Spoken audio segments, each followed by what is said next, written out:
We're a little late tonight, believe it or not, and you guys might not believe this. We may be having sound issues.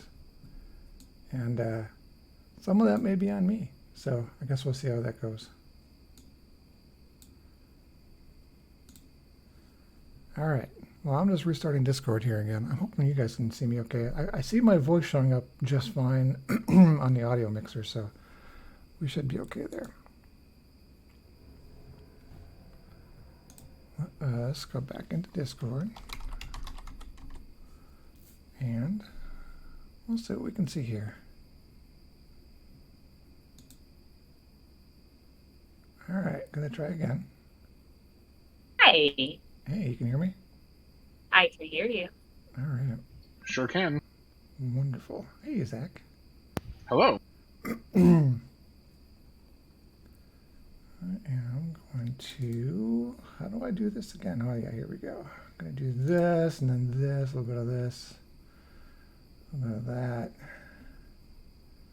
Go over here. Do that. All right. And then, is my camera on? I don't think my camera's on yet, is it? It is Not right now. There we go. All right. Well, that took a bit. I had to restart. It was at first. I figured. Yeah, I had to restart Discord, apparently. There's an update, and I must have done it. I don't remember doing it. So, anyhow, how are my favorite peeps today? Are we your favorites? Sure. I mean, granted, you guys fall into a very small group of people that I talk to. So, of that group, yes, you are. You are my favorites. So, all right. Well, what are we looking at doing today? Or if we're doing Johnny Depp, what, if anything, are we looking to do today? Because what, if anything, makes every question viable?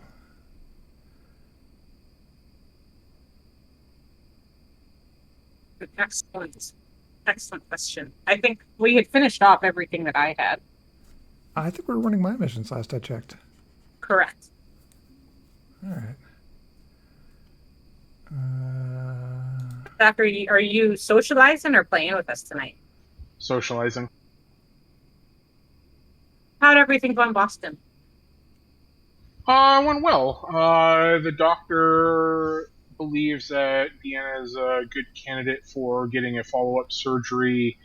They were saying that, not that it's super common, but of all the situations that they run into after that type of surgery, the situation that she's running into is the one that they see the most often.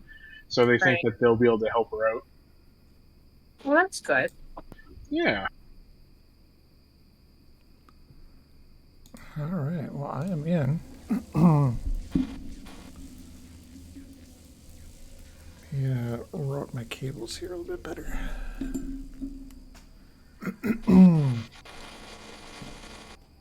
Oh. What does that sound? Is it the brrrr in the background? Yeah. Alexa, turn off window AC. Oh, Your AC is making that sound, then. Is it that hot there? It was like 78 today.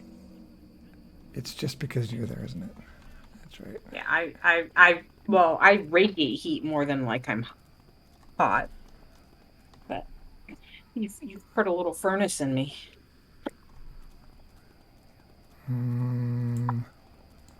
Are you in the game, Christina? I can't see if you're in Pocket D. Mm-hmm. I just dipped into the hallway on the bad side after re-upping my experience in booster. That's not a bad plan.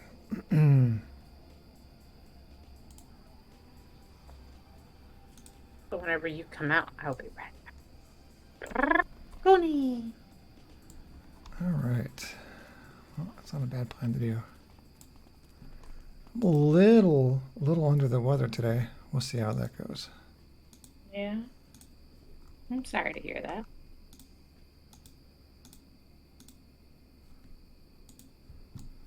All right, and you're on the red side.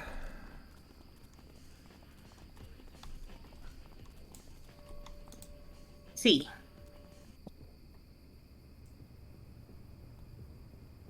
Wow, you're so huge. All right. It's like the only time you're ever going to say that. Well, you just don't make those comments with certain people when they're at certain points and certain events in their lives. All right. I have Rick D. Wait a Warzone. second. So you're saying you wouldn't say it because I'm like all like knocked up and that would be a bad thing to say? It is not tactful. Am I wrong? If I say it out loud, will you agree with it? Try it once. I can't just do it like now unprompted. I have to wait till it's like it's like it has to be natural. You're fucking bigger than Star Trek, Christina. There you go. You happy? Star Trek is not very big. I mean, if anything, Star Trek is losing size. All right, we've got Vanguard. We've got Rick D. Warzone stuff. Do you remember where the Vanguard base is? I don't know that I do. Last time we got there through somewhere else. Yeah, it's the somewhere else that I'm asking about, Christina. You act like, okay, first of all, pause for a second. Who did you just ask for directions? Zach. Oh, okay, that makes more sense. Never mind them. I'm not familiar with where they are on Red Side off the top of my head, so I apologize. You know what, Christina just has to be the bad girl. Bad girl, bad girl. Bad girl, I like bad being girl. bad. Yeah. The bad girl that goes out and feeds all the stray cats. Can't help what I do. All right. Oh yeah, it's right here. Perpetuating an overabundance of animals unnecessarily. Okay, Vanguard's like 200 yards that way. That's where we have to go to get to Rick D. Warzone. That way is extremely descriptive. Well, the way that I'm going. The way that I'm facing. Oh, what is that new flight power? You don't have a jetpack on, but you're flying. I was jumping. Oh. I haven't seen you super jump for a while. It's because we've been on maps where we have to find people. And jumping around to find people really sucks. What's this? I think we have to go up the ladder. And through the hallway thingy.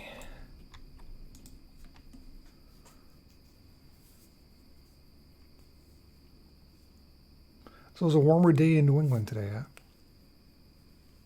Yeah. Yes, sir.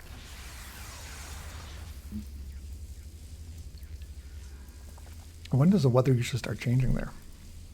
From being like hot and overcast to being cool and overcast? This is a month that typically it completes the transition in the fall.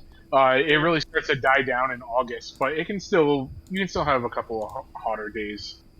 Yeah, this is the point where we start having the day-night swing, where it's like in the 50s at night, but then can still be in the 80s during the day. Yeah, This is all year long here. The ocean holds onto the heat very well, so. Plus, I hear that she be a harsh mistress. Yar. All right. Vanguard base. Vanguard base. Why does it look like it's like right above our heads? Oh, it's right above our heads.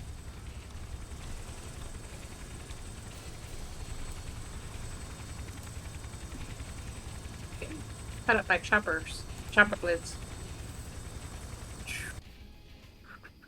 That's the door next to the chopper. We had to get to the chopper and then go to the door next to it. And then come out of the door next to the chopper. Oh my god, what's going on here? What are we doing? Rescuing Traditionalist Commando.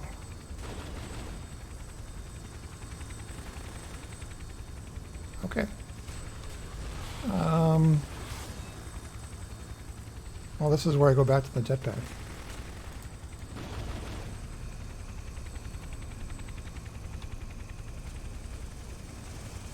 Guess we have to find a couple guys being kept hostage. Last time they were like right outside the front gate. Yeah, I just killed a Rifty monkey without realizing that the Rifty are on our side, I guess. Or I guess they're not on our side. You I don't shouldn't know. be able, if they're on our side, you shouldn't be able to do it. Oh, I found one. Alright. Yeah. It's basically right out front of the thing.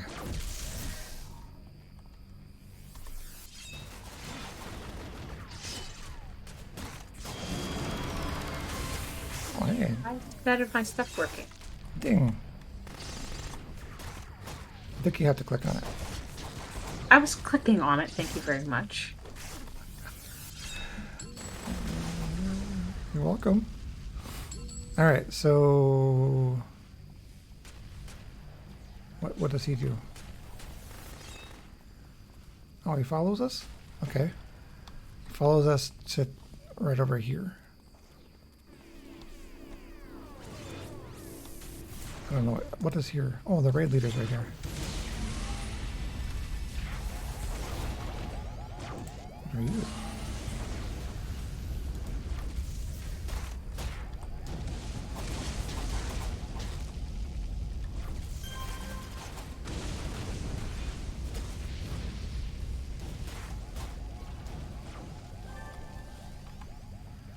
Okay. So now we have to rescue the traditionalist Mando. commando. Apparently he's not wearing any underwear.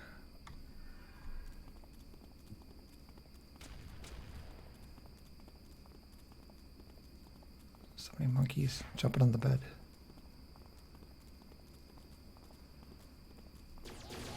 Oh, I see him. He's over next to the wall.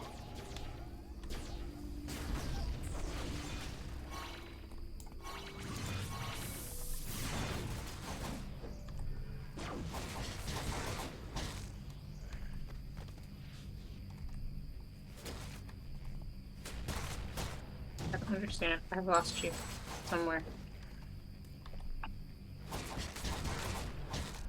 So if you click on my name in our, I did, and I'm trying to and find you. then you pan around. That's what I'm doing.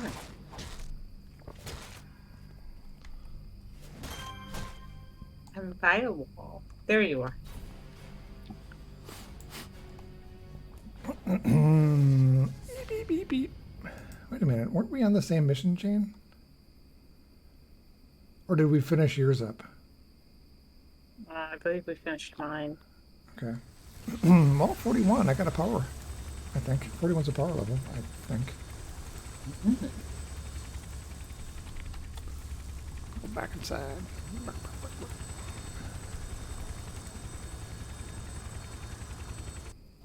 Zach, did you get any good food in Boston? The Brazilian steakhouse I wanted to check out, unfortunately, was closed. But we did end up going to a Korean restaurant, which was pretty good. Was it the full Brazilian steakhouse? No, the waxes weren't mandatory. Oh my god, so much fur. All right, I've only been to one of those one time, I think, and I remember thinking, well, the meats are as great, and they sure serve it out once every 25 minutes. They'll stop and feed you with vegetables whenever you want, but if you actually want the meat, they don't come around very often with it. I'm going to tell you right now, when I went to Austin and we went to the Brazilian steakhouse with Andre, who is Brazilian, I mean, well, it was an exorbitant amount because the three of us ate and it was $250. But they were by like every 5 minutes, and they had a signal for your plate. Yeah, it's a green or a red. Yep. And if you didn't have it flipped, holy crap, man, they were like after you with like all kinds of meat. It was crazy. I remember at the end being like, I've had like 4 different things, and they had like 7 circulating. It was just. I wasn't sure if we were doing a striptease here or what, but I was hot. I was very hot. Okay. Oh, you are so defensive tonight. All right. I'm not defensive. I'm not defensive. She's trying to earn those $5. I guess so. Yeah, you guys are dicks. My chest isn't even on screen. I was just trying to say, remember, you're on camera right now. I can take you off camera, but My chest is not even on screen. well, from my perspective, you took off your shirt as you were talking, and you were reaching around back like you're going to pull off the other shirt. I was scratching because I had an itchy spot right there. I understand now, but I'm just saying, I'd rather cut the feed here at some point. All right, mission. I'm trying to find you. Oh, I just went and did my leveling up thingy. So if you click on my name in our group list, it should highlight me in green.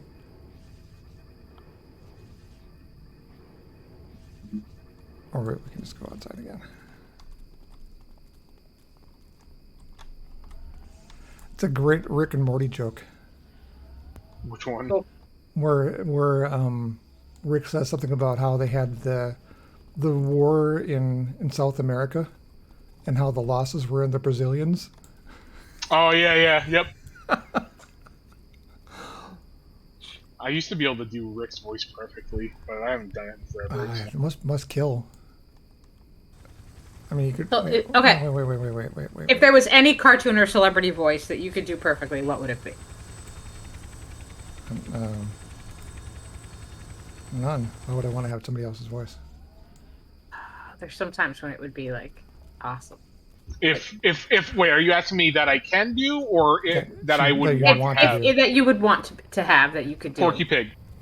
That was awful sudden. I will tell you why Porky Pig. When the original voice actor died for Porky Pig, there was only one person that they could find to replace him because the way that he talks is a skill that you have to learn. So if I could talk like Porky Pig, I would have job security and I would make buco bucks because I would be the only person who could voice that character. Yeah, but that's like the whole issue with Bender and Futurama, where he's so iconic. But John DiMaggio doesn't do anybody else's voice. He just does his own. Yeah. Same with what's his name? Benjamin. Oh yeah, I know who you're talking about. It's Archer. John Benjamin. Yeah. He doesn't do voices. He just speaks in his own voice, and then they put his normal voice into all of the different. I mean, that works for some people, but yeah, it's. They even did a spoof on it regarding. How was it? Was it hilarious episode? It was Archer and Bob's Burgers. Yeah. Hey, I'm Bob. I'm playing the guy from the video store. For. I look at that Family Guy. Yeah, it was the comic book guy. He does all the voices the same exact way, where he introduces himself, and he's doing all the different voices. Hey, look, I'm doing the voice of Bob from Bob's Burgers. Hey, I'm doing the voice from Archer. And this is what's his name from Adult? Oh shit, what's it? What was Home Movies? That's the one I was thinking of. Oh, that's right. He was in Home Movies. Yeah, he was Coach McGurk. Oh, Christina, you coming in? Yeah, sorry, I had to compliment somebody because her effects are really cool. Oh. I try to tell people when they do cool stuff because I think it's nice. I gotta jump through a portal, right? Why did you click on it? I can't help but notice you don't tell me that I look cool. That you look cool, like you personally, or you like in the game? Well, just trying to clarify, like which one I'm supposed to be complimenting. So, did you comment on another person's real life appearance? I'm just trying to stay on topic here. So, why would I suddenly change then? I don't know.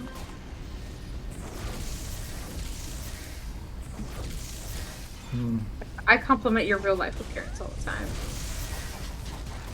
Stay away from this one, Christina. These portals are not for you. That one was an assault portal, and it'll make your kidneys hurt. Great for popcorn, though. Mm-hmm.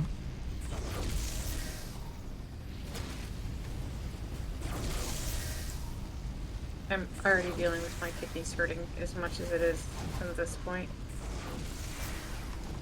It's my own fault. So much Tums.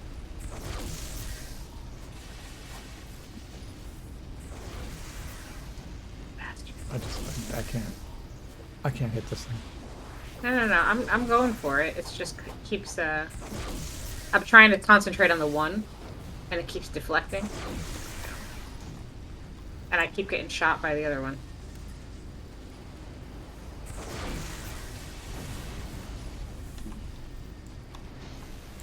Hey, where's it going?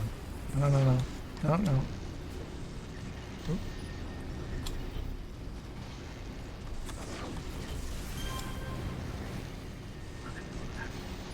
Alright, well that was easy. Oh, did you see? I did rename my imps. Did you do that last time? Yeah.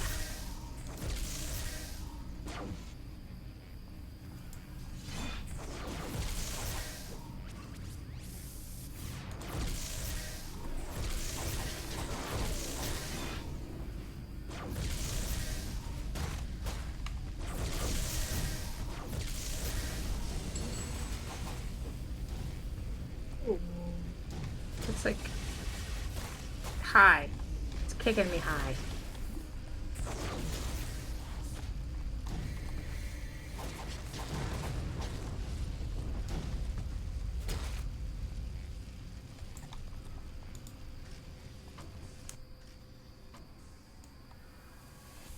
What are these guys doing? They're so bad at it. They stand around with the portal. Let's just not do anything with the portal, guys.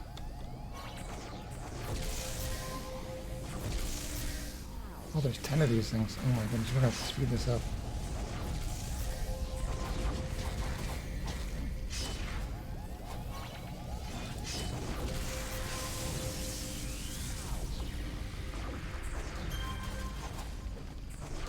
It occurs to me I have this now.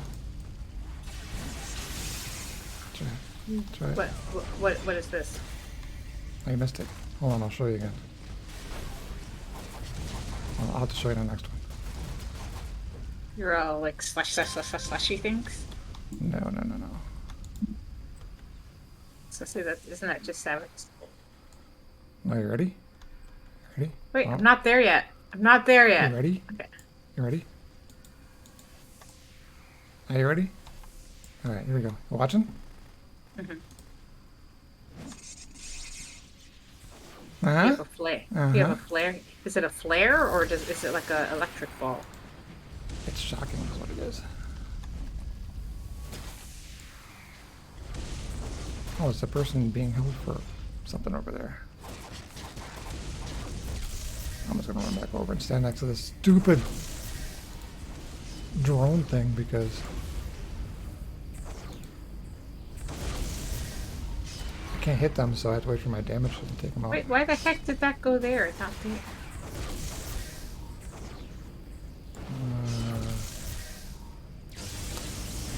Mine go not now.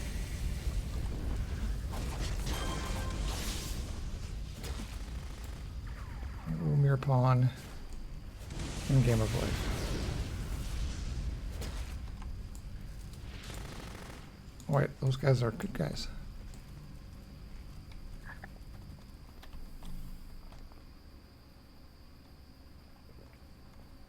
Okay.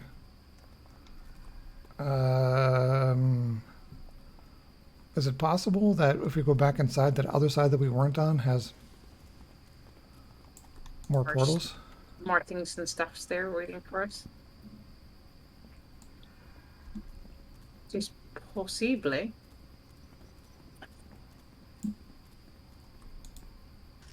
Vamos a buscar más portals. Right, we came from over here. Let's have to go to the other side over here. I'm gonna test your Spanish. Are you ready? No. Nos somos en una viaje. Nope. I've already told you this. Right. You keep doing this. You keep asking me. I'm like, no, I'm not ready for that. There's a reason I'm not in conversational Spanish. You just did the whole section on travel. Oh, what you're saying then is I should know all the words on travel. No, I said no somos en un viaje. It's like I said we're going on a trip. I went through the introduction to travel. But you can keep on making me feel like I haven't accomplished anything, whatever you want. No, it's not. I figured.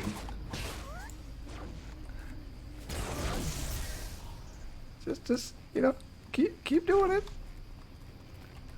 And that was left.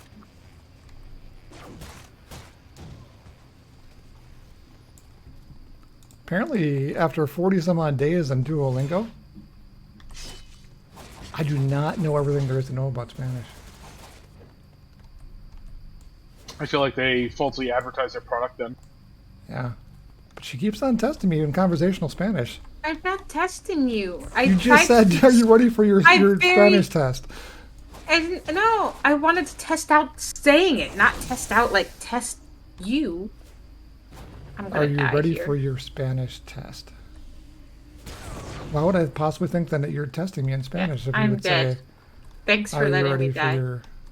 Yeah. I already told you where we were going. I said, do you suppose if we go back in the house? You know what happened is I went in the house and I couldn't make it past the frickin' elevators because I got swarmed by dudes, and then it was like, hey, I'm kind of stuck, just getting attacked. Swarmed by what dudes? By Rickty guys that were all attacking me. Did you try to test them in Spanish? That would have confused them.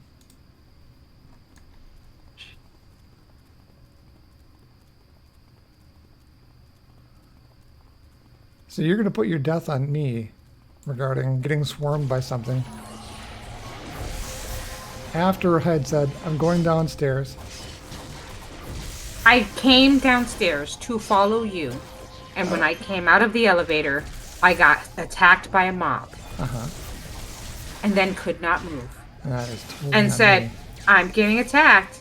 Hey, I'm getting attacked. And you're just like, uh-huh. And you think that I was just kind of standing around down there, nothing happening. Just, just standing there waiting, not fighting anything myself.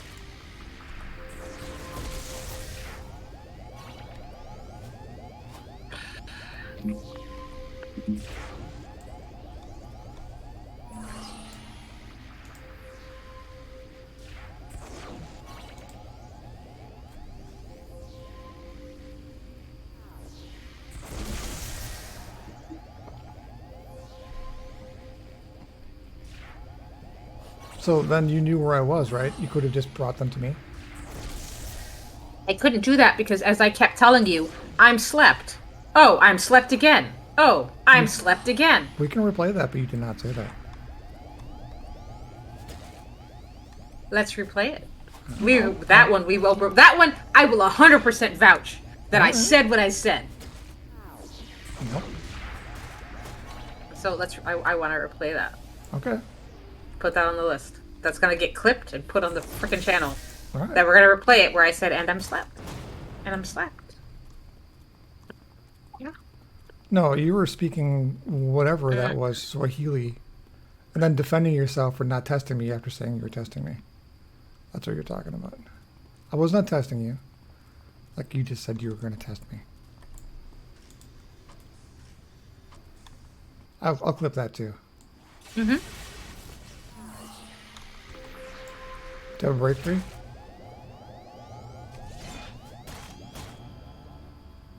That also helps. And then you have your cinders, which was slept all of them.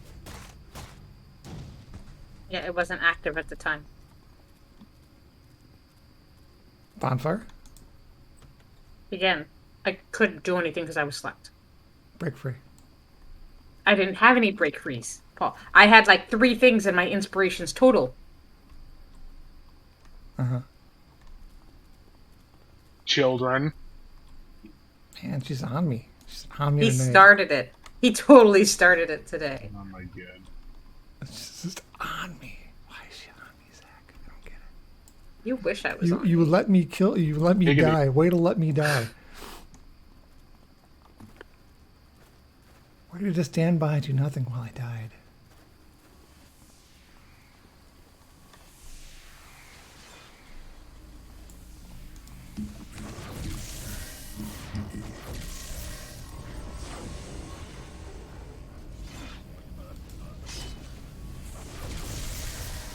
I think it was a distraction tactic. Yeah, I'm notoriously great at those.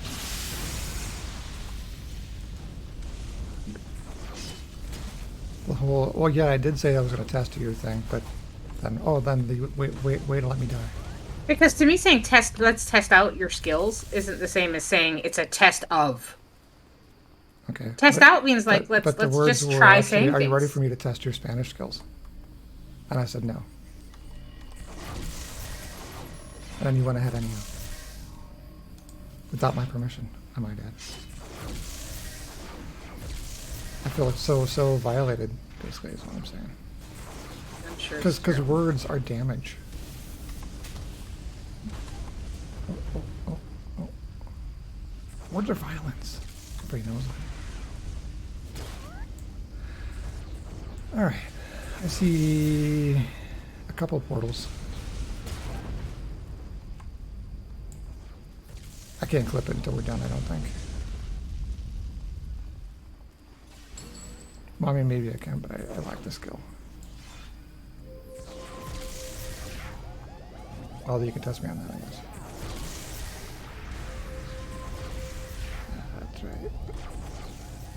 I mean, not test my skill of it, just, you know, to see if I'm competent at it.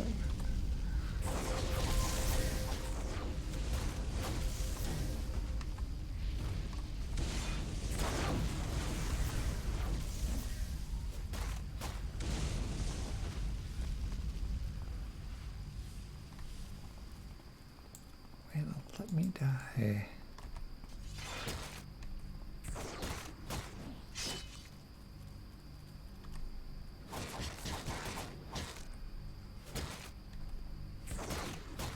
Alright, so now if you die over there, is that on me?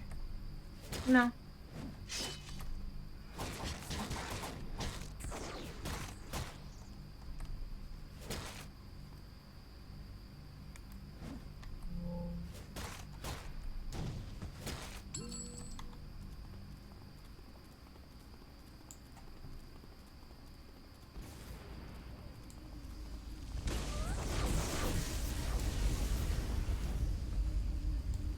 I think I've managed to put myself perfectly between them so that I don't have a damage aura from any of them.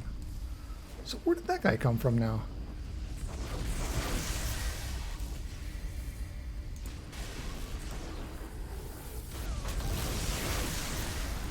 Oh, I hit him with the lightning.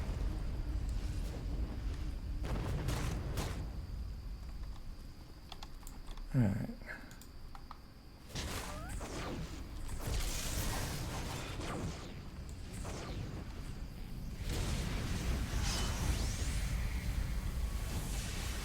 Are you seeing any other portals? Obvious. We can't go in any other doors. Yeah. Was something shooting me from overhead?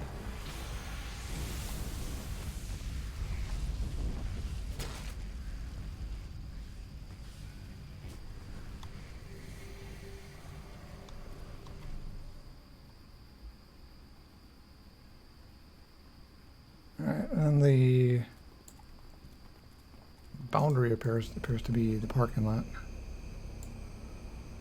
So I'm wondering if there's stuff up on the hills,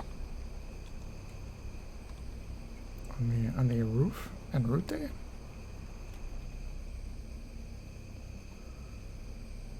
Where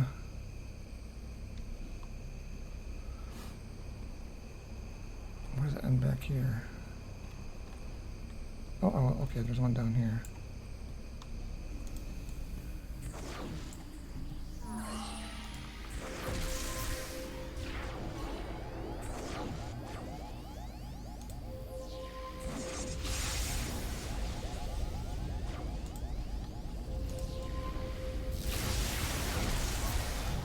Really need to get that sucker out.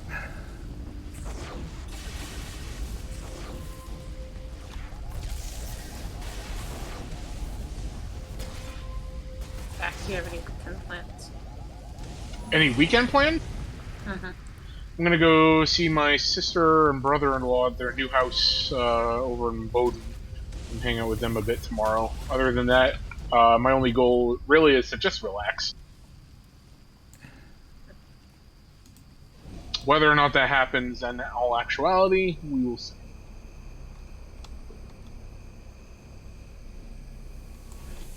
How about you guys? I probably will go pass out when we're done here and not wake up until sometime tomorrow.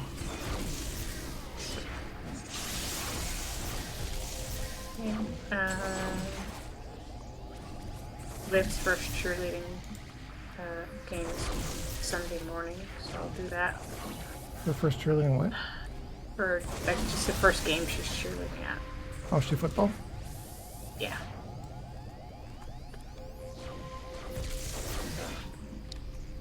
It's an 8 a.m. game, so I'll be there early in the morning on Sunday. Saturday they'll be here most of the day Saturday, so it'll probably just be dump runs. Dump runs. Yeah, it's kind of like my day. So Your days. my dump runs are dump. consist of whatever I've eaten. Okay. I think that's it. We're out.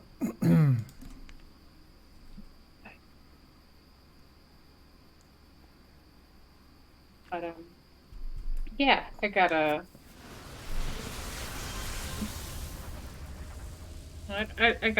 plan. We'll just see how well it pans out. Okay, Dutch. Oh.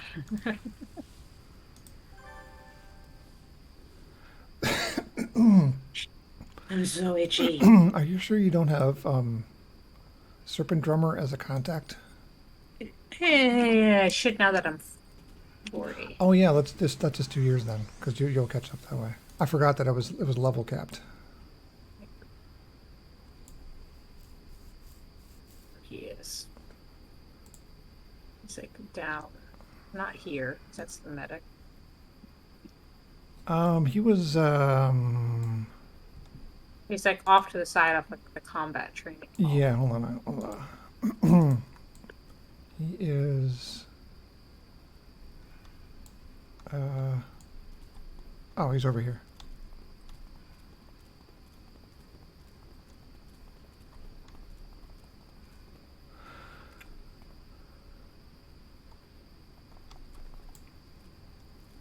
Yeah, I'm glad we stopped. I felt like we should have been doing the same missions, but to heal. Well, I shouldn't be too far behind. Hopefully. I think I got like 3 or 4 missions in. It is what it is. We'll catch up. Mm-hmm. 1, 2, 3.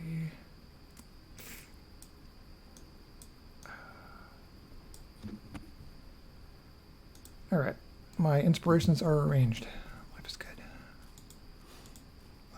Defend Vanguard base. It's the one we started the night with. Yay! I think this is a different Defend the Vanguard base. Because I think we'll have to find different people. Because I think I'm like 4 in.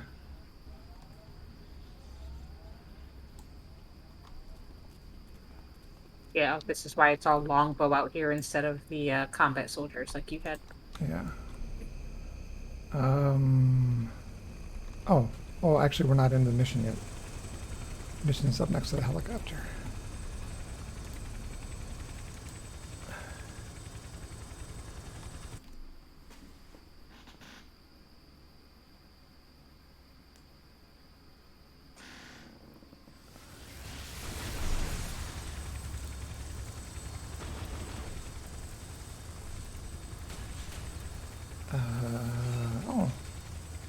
Oh, this is the same one.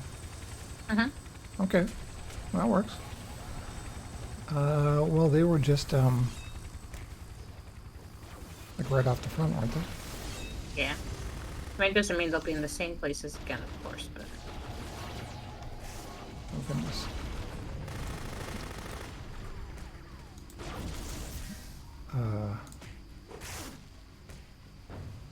Is this...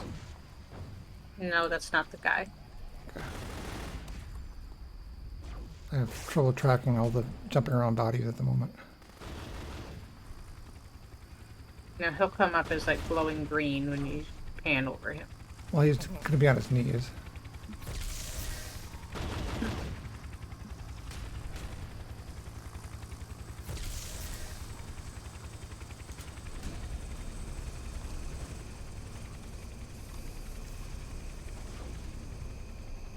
Can I ask a question to you guys? Just because I've been kind of curiously pondering it after, a video I watched earlier today. Do you think that male birth control should be as accessible as women's birth control is? I think it should be more accessible. Well, the problem is that's still not necessarily the reliability of the process is not really there yet. So Right. they're talking about, oh, here it is. It's over next to the building. No, in its current state, I don't think it's there. But once it's able to, Go ahead, Zach. I was going to say, once it's proven to work reliably, with little to no health issues, then I would be all for it. I think it makes a lot more sense. So the thing I was watching today was going through like the history of it and like where they're at currently with different kinds of technology. And they had one which was like, instead of taking a pill, it's like a rub. It's like a cream that you have to apply. And it basically blocks the protein necessary for a sperm to have motility. So you kind of just rub it in, and it works. No dude's going to want to rub cream on their junk, though. Trust me. Especially, No, but if you have especially your- if it's if your- like a lubricant. No, If you have that your don't lady happen. do it.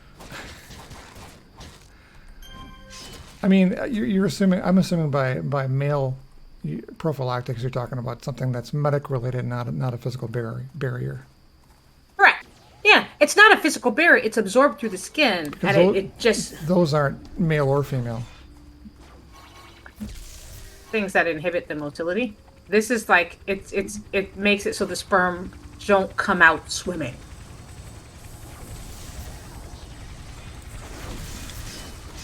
I guess I'm not really hearing it there. It's like a topical thing that basically just gets absorbed through the testes and just they don't swim.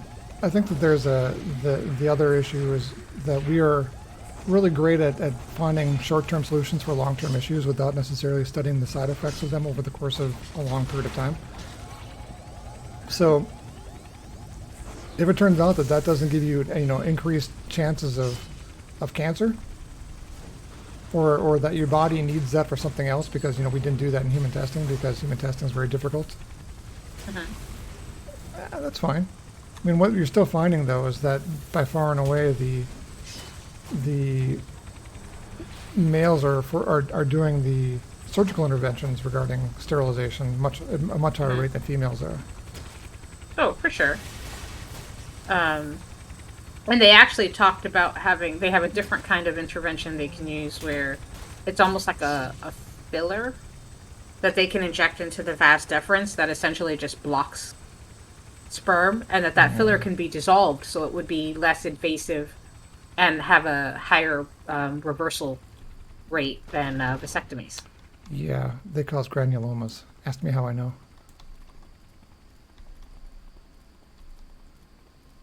How do you know, Paul? I read a lot. I don't know that it causes that with everybody though. It's pretty common. It's even common in surgical procedures where they are blocking rather than not blocking. It's relatively common, which in itself is not necessarily a bad thing, but it can make diagnosing of additional things more difficult. So what they find is that the rates of testicular cancer go up for men who have actually had the procedures done, vasectomies done, because on the average it's harder to detect.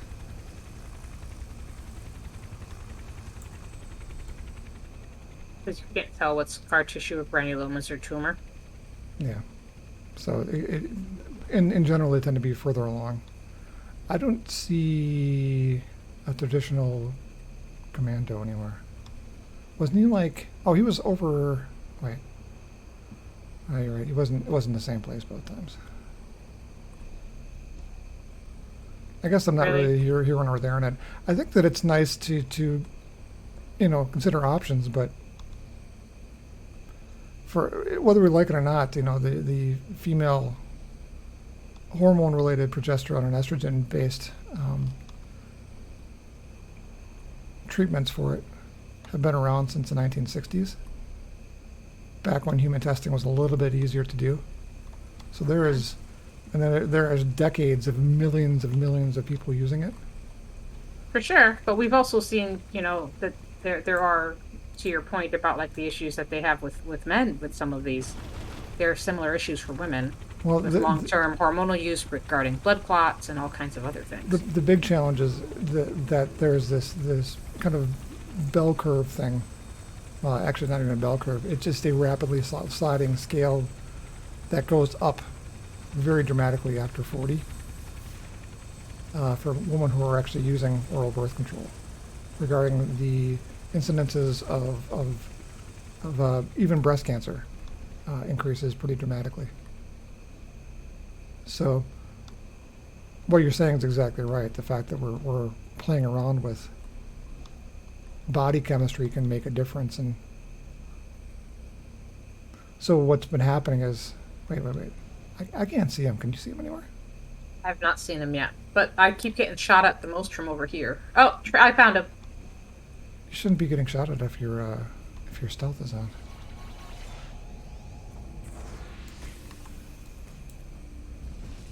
Because I don't think they've got. I think that the drones can see through stealth, but nothing else can.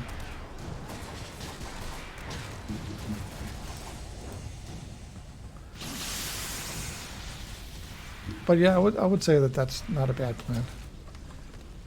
Right, and a lot of that is why I said it's shown to work without any like major side effects, because you obviously don't want to make a problem. Yeah, I think like the thought with like the one that was like the on-site application was that what they were basically doing was removing part of the mechanism for it to get there, and that it was more of a temporary thing. I think the issue you run into there, of course, is there's always compliance issues, right? Well, not to mention the fact that almost every topical treatment of every type of medication that's put out there ends up being less effective than you can possibly imagine it would be. Yeah. And also, I don't know if you've ever seen mouse testicles, but there's a lot of surface area proportional to body size. So I'm not sure how that affects the dosing scheme. I don't know what kind of life you think I've led, that I'd be having mouse testicles in my eyeballs. I have nipples, Greg. Can you milk me? I'm just saying that, like, if you've ever seen... I don't know if you're familiar with mouse testicles, but... Well, they used to breed hamsters and stuff, and they're similar, where, like, it's like 25% of their body size. All right, do you want to talk to what's his face again? I think you have to go back and talk to him. I think they do.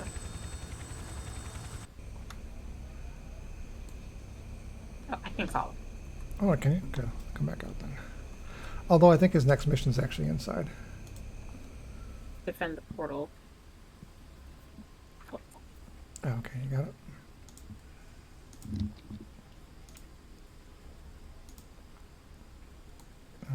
Yeah, it's inside. Yeah. I thought it was interesting because, part of the reason it had come up was because, there's that whole Roe v. Wade debate that's raging, which basically says, we're offsetting responsibilities. Should we be making it a two-party thing for prevention rather than putting all of the responsibility 100% on one person? See, you're looking at it one way, but not the other way. The other way is that the male almost has no say regarding it. If he doesn't want that child to be aborted, he's got almost no say in that actually happening. Well, it's not almost. He has no say. Until it comes out. And even then, pretty much almost no say.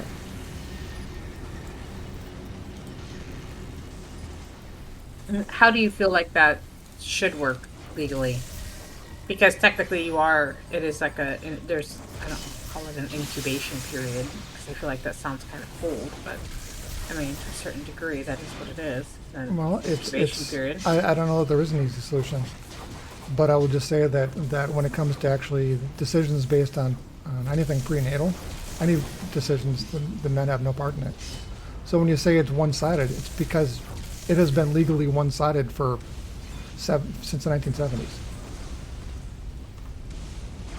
There has been there's someone I work with where his now ex-wife, she changed her mind on wanting a kid, didn't tell him, stopped taking birth control, and by the time he realized what was going on, she wouldn't get an abortion, which, granted, that's what she wanted, but he was like, I don't appreciate that you tricked me. I don't want anything to do with this. And he, filed for divorce, and now he has to pay. What is it called for kids? Child support. Yeah, he has to pay child support for something that he was tricked into having, and granted that situation's different, but you can run into situations like that.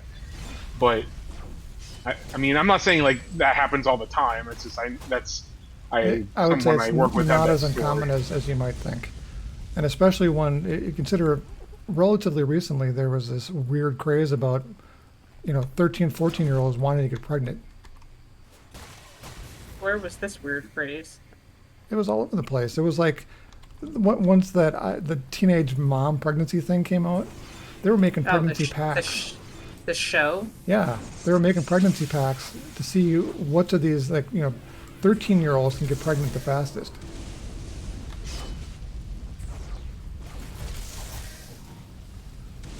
I feel like that's a sensationalized circumstance. Granted, I mean, I grew up with 13-year-olds having babies. People thought my sister was my baby all the time. No, it's a sensationalized thing, but there's a reason it's a sensationalized thing. Why?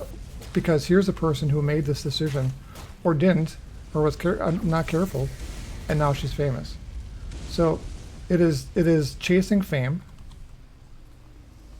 for something that only requires that you get pregnant.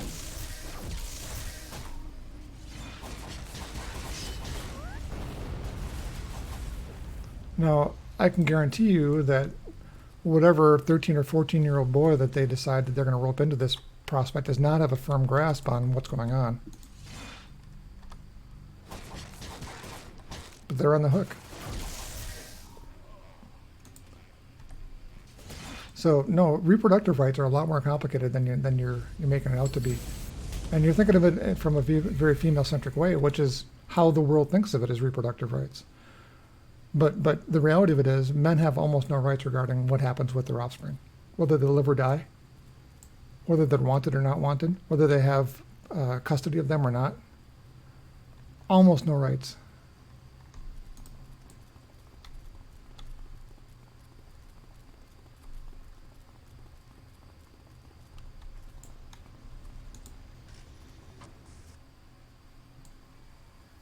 Interesting perspective. It's all red pill, man.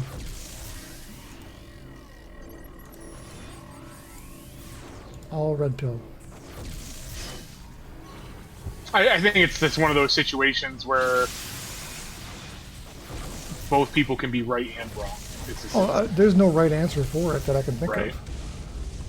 of. But I'm just saying that we've looked at it from one perspective for a very long time. Where another perspective, which consists of the other half of the actual equation, never has a say in any of it. They have all of the responsibilities, but none of the rights.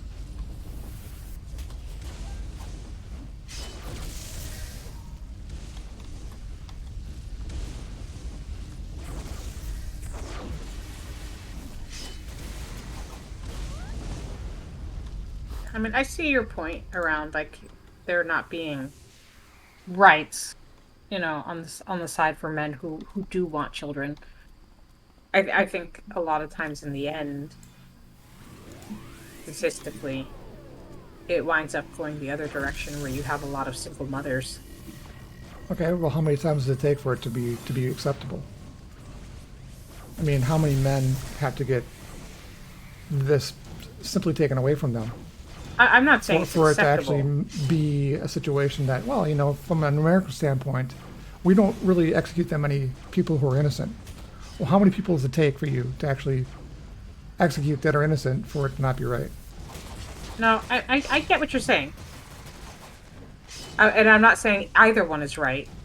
I'm just also saying that there are a lot of women who are in these situations where they have tried to have that outreach and they haven't had a male presence there to be able to help kids, and kids aren't free. They're a big investment of time, of You money, of know, from a certain perspective, they're not only free, they make you money. But you have to be willing to accept that life, because what ends up happening is the government ends up being your spouse. You basically end up with a relationship with the government.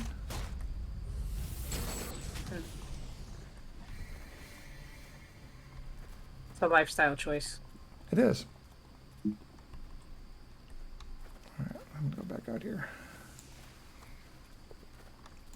So Tomasello did a really interesting narration about the change, especially in minority cultures, regarding the loss of male presence in households. And this circle that we're on regarding devaluing males,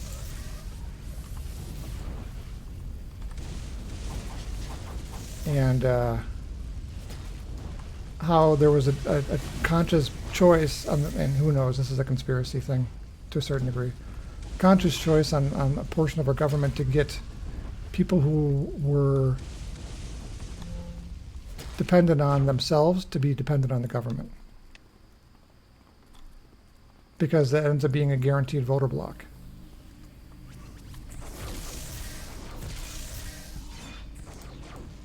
It was sort of a coercive type thing. Well, they're not going to vote so that, we take this You away vote in from your them. own interest. Yeah. Right. Yeah. You're voting for your interest.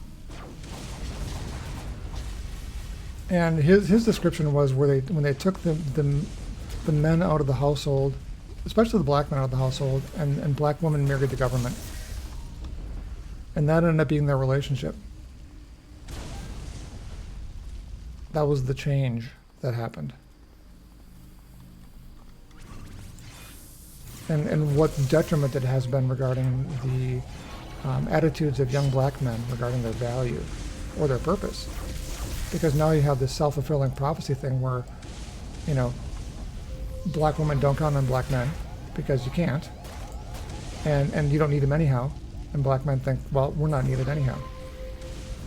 So there's so many different layers caught up in it, and it's been a problem that's been around for so long that people just, it's like 1984, where you just forget that something else existed at some point in time. That every reference to how things used to be has been kind of wiped away and forgotten. We've always been at war with Oceania.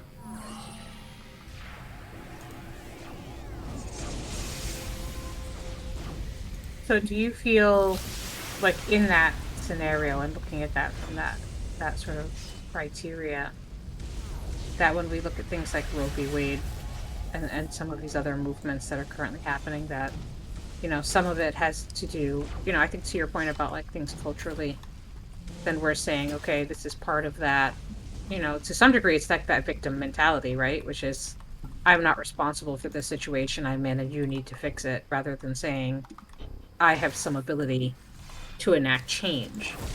Because that's part of the birth control argument, right? Is if people are saying, well, we're so upset about abortion, then what are your birth control options that you can practice so that you're not in that situation? And then, of course, that's victim blaming, because, of course, how do you anticipate that? But there's also there's autonomy. But there are options which are not being used. Abortion was never meant to be used as a birth control. For sure. For sure. We have 17 abortions before you're 30 years old. That's just it. And again, Roe v. Wade, the decision that was made on Roe v. Wade was based off of the fact that they decided that the federal government never had right to step in on that.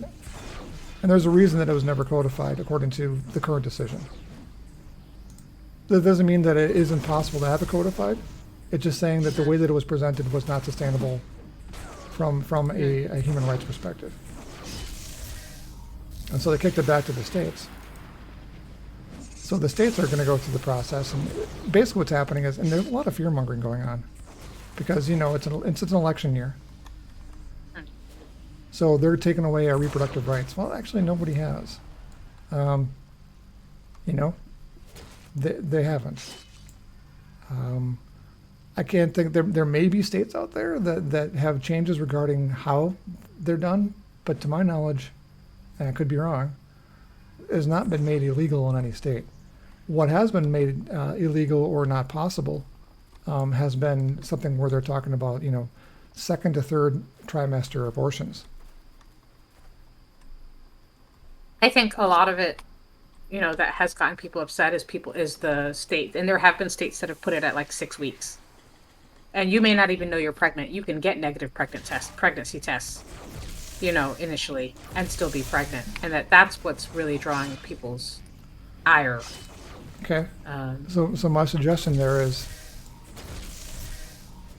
and it's not a perfect suggestion, change the law. I mean, the people that are in office are not there for life. They're not the queen. They have a fairly substantial voting block of people that are your age. Substantial. And there's a fair amount of people that are not, are hard right side people, who are more moderates, who believe that, within reason, yeah, why not? So, do you think that abortion itself should require the signatures of both parties? If you're saying that, you feel like men's rights are being usurped in these scenarios, do you think that it should be something that requires consent of both? I don't know. Do you think that it should require the signature of a parent if it's a minor? I think the difficulty they've run into there is abuse cases, where it's a minor who's being abused by an adult. But to your argument before, though, it's such a infinitesimally small percentage of that. Again, how many had to happen for it to be relevant? Yeah, for sure. I mean, the people who are out there that are 14, 15 getting pregnant are probably not having it done by a relative.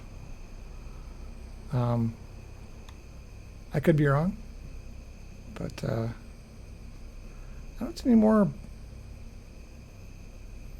We're looking for Vanguard adepts, so it looks like we're looking for we're looking to fight people.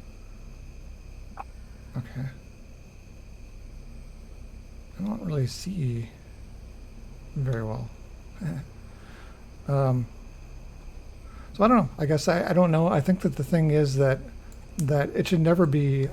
I think it's a thing that has been so part of our society for so long that nobody's ever simply had questions about it. We've got people that are on both sides of the argument who are just obscenely radical regarding their opinions.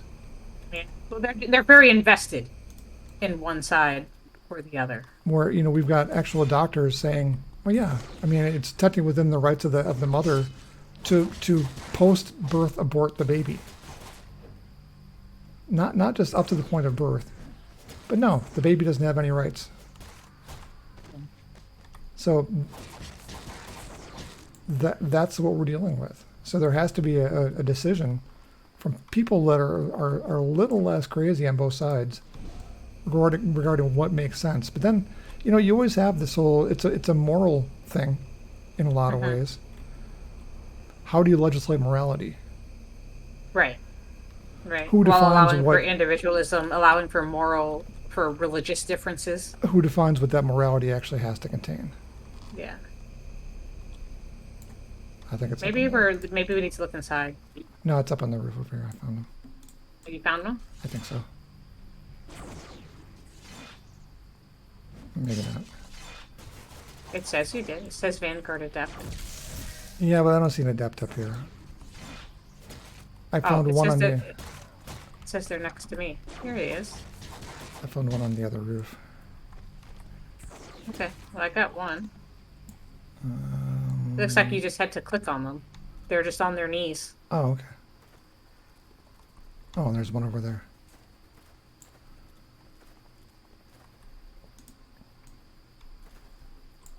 All right.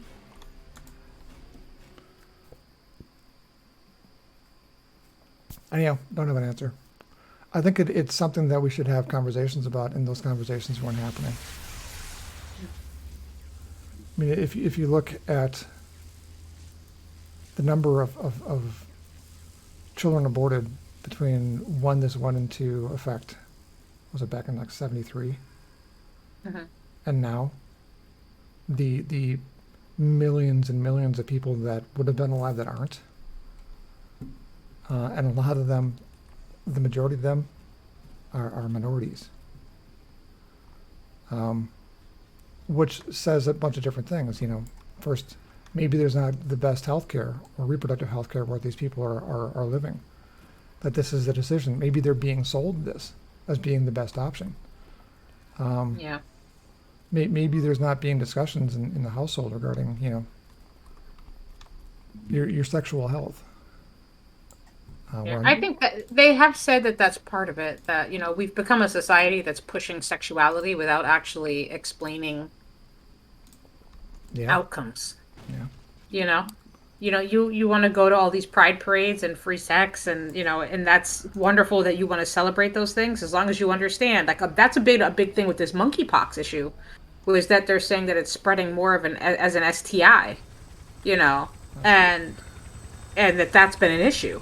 Right. And part of that, when we look at, you know, people that have reasons for using protection. Sorry. It's not in there? No. Oh, sorry. When you look at reasons that people say we need to use protection, it's, well, we want to prevent pregnancy. So then it's, you know. The kids are being exposed to this, the sexualization very early. Yeah. Without actual knowledge about how things work. Right, and that's kind of my point, is that they're saying, well, I'm not worried someone's going to get pregnant, so I don't need to, like, you know, do all this stuff. But there's so many other things out there, and we're not talking about them. We're not talking about sexually transmitted diseases. We're not talking about, you know, you can get herpes, which is lifelong. You know, there's, like, all kinds of things, which, you know, hepatitis C, like, all these different things that are lifelong issues, you know, or things like syphilis. You're going to have to come back inside. Am I not? I'm in a cave system. Am I not supposed to be in a cave system? I don't know. It says you're supposed to talk to Berea, according to my mission. Oh, well, how'd that happen? Oh, okay. I think you went. Wait. You're in my mission. You have to come back out, otherwise we're going to repeat the mission. I went back in and talked to Berea, who was inside. Let me see if I can find her. Well, it's inside the building. Yeah, I see Lady Grey. I'm standing next to him. I can find you. Basically, follow the signs to go to the war zone on the wall. Got it. Yeah. Otherwise, we'd be on different missions. Yeah. All right. There we go. But I mean, I think that my concern is that we're not letting these kids be informed. We're telling them, have fun, have sex, do whatever you want, and we're encouraging this at younger and younger ages, and they don't have an understanding of potential lifelong repercussions or health implications. Well, you know, there's a reason that kids are not allowed to vote. Impulse control, you know, understanding, knowledge, context.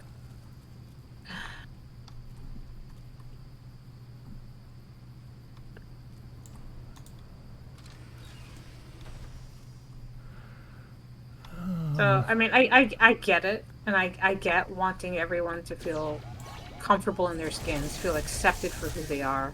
I think that's a great thing, because we want people to feel comfortable. I do think that the way that you do that is not by spouting opinions. It's about helping people be informed so that they can make decisions around who they want to be and why. The whole point of our society as it has been created, say, post-2012, has been the way that you get things to happen is by being angry about it. Because if you're not angry about it, then you're not willing to read things that have advertisers paying So eyeballs are monetized. And angry eyeballs are worth a lot more money. So uninformed, but with full opinions,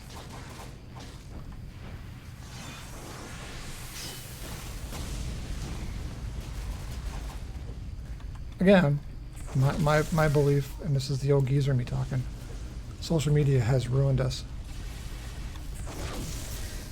And the fact that they've known the entire time that that's what they were doing. Well, you know, I look at this, Zach will understand this because we're about the same age. You would never place the same weight when you're writing a paper on a handwritten note from your friend and an article from Encyclopedia Britannica. But here's the thing, though. We've gotten to the point in time where sources, everybody who has a smartphone is a source and a media person. But that's exactly what I mean. Like, you who would never... who are willing to, and they're supported. They're not only supported, but they're actually requoted over and over again on mainstream media. But that was kind of my point. It's like, you knew back then. You were like, oh, my friend's full of shit. I'm not going to take this handwritten note. The Encyclopedia Britannica is verified. That's going to be the source that I'm going to use and what I'm going to reference. And just... But then you have what ends up happening is you have the people who are like, why are you not accepting an article from this? Is it because it's written by a woman? Well, then you're a sexist. And That's then, right. and then they'll create their own thing where they can redefine what things are, and then you end up having arbitrary all of truths. these. Yeah. And if you feel strongly enough about something, then it doesn't matter what the facts are. It's that you're passionate about something. Facts don't matter anymore. And we've raised a generation and a half of people to not actually look for facts. Media is no longer journalism; it's advocacy. They have an angle, and they're working the angle. Not saying either side is better than the other. I'm just saying you can't believe anything you read from anywhere, no matter who wrote it.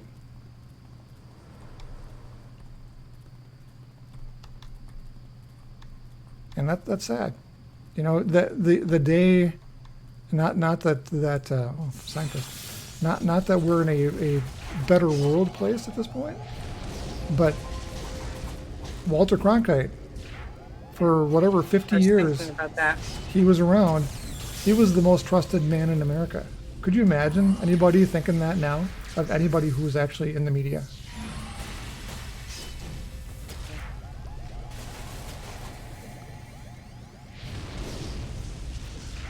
No matter what was happening in the world, you could trust that he was going to tell you about it. He was going to be calm about it. He was going to try to present all sides of the equation. And there was none of his own personal opinion in any of it.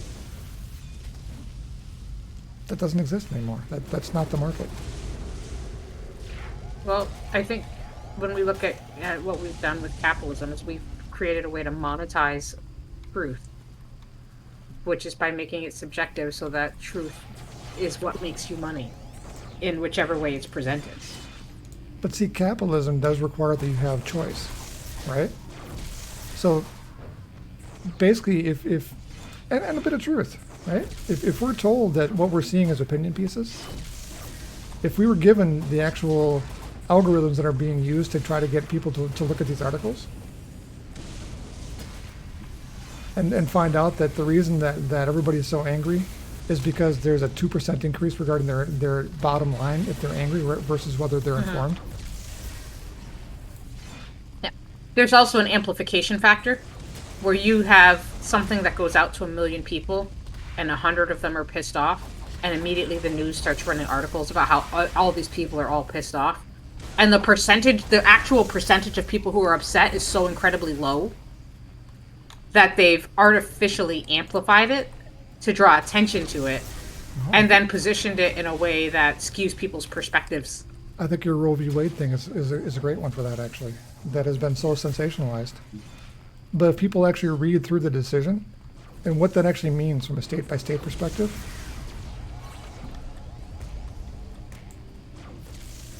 they will understand that, maybe maybe it does have to be codified. But Roe v. Wade wasn't doing that.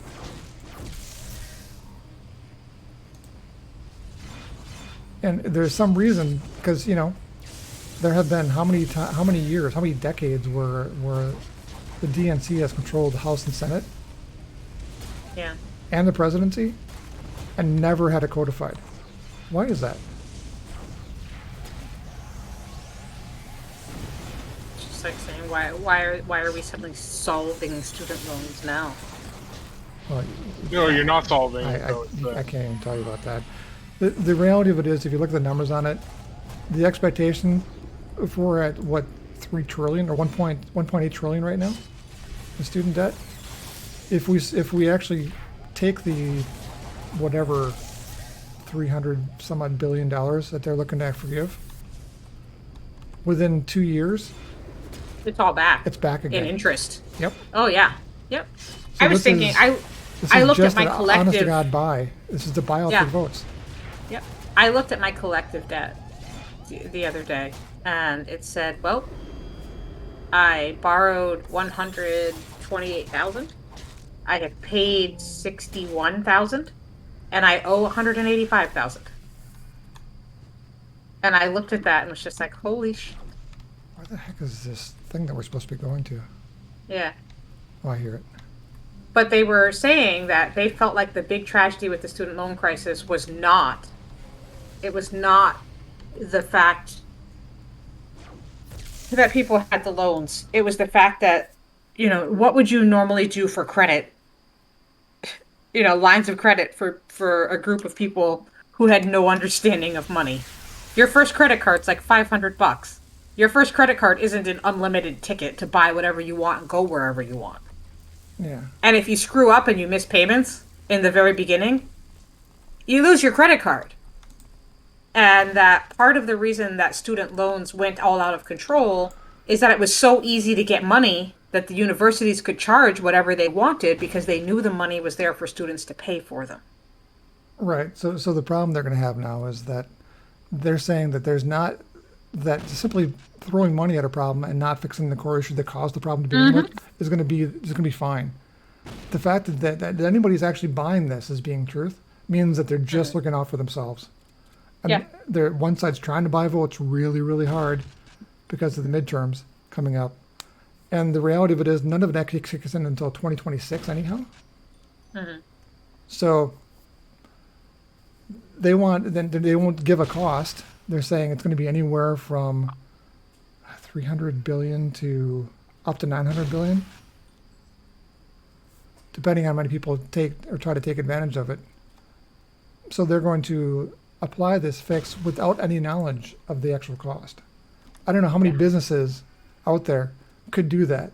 Well, we don't know what the cost is for this. Granted, it's gonna be like 3 times what we make in a given year. We don't know when we get it back or if we'll get it back, and it doesn't fix the core issue.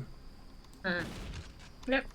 The biggest thing that they could do is to say we're going to set a baseline for what we think annual education should cost. We're going to, do something to sort of mandate that either at a state or federal level. And then that's the amount of funding that's available. Period. You can't just borrow to infinity anywhere you want to go. And, there's other options that could be possibly available as well, which would be, trying to direct people to specific majors in order to have funding, having grade requirements. In the UK and many other places that do have, subsidized or, mostly free college, a lot of it is dependent on performance. A lot of it's And if your dependent on performance contacts, is too. low, and if your performance is low, you don't get free school. If you want a major that's not in demand, you may not get free school. If I want to go in engineering, they're going to help cover the cost, assuming my grades Right. are there. If I'm going to go into a PhD in folklore, Yeah, they're gonna say figure your own shit out. So it's complex for sure. it's simpler Figuring than out they're the best making way it. to do it. Yeah, but I think cutting back. And I know everyone's like, well, we want to make sure everyone can get to college and it's not a barrier. And you just gotta make it so that people are more selective about what they're doing. What you're saying is you want people to be accountable for their own responsibilities. Yeah. Yeah. If I would have been limited to only being able to go to a state school, I wouldn't have racked up nearly as much debt. I would have never gone to a private university. But now that you have, who owns that debt? I do. That's exactly right.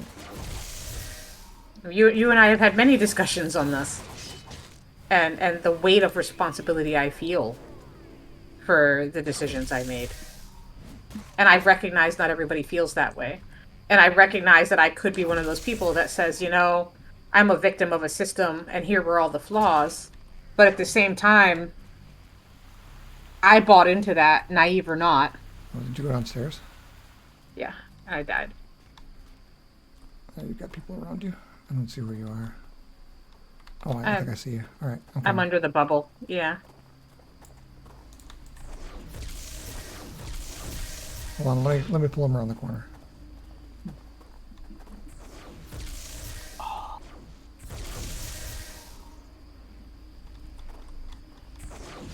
I don't have an awaken on me. I'll be right back.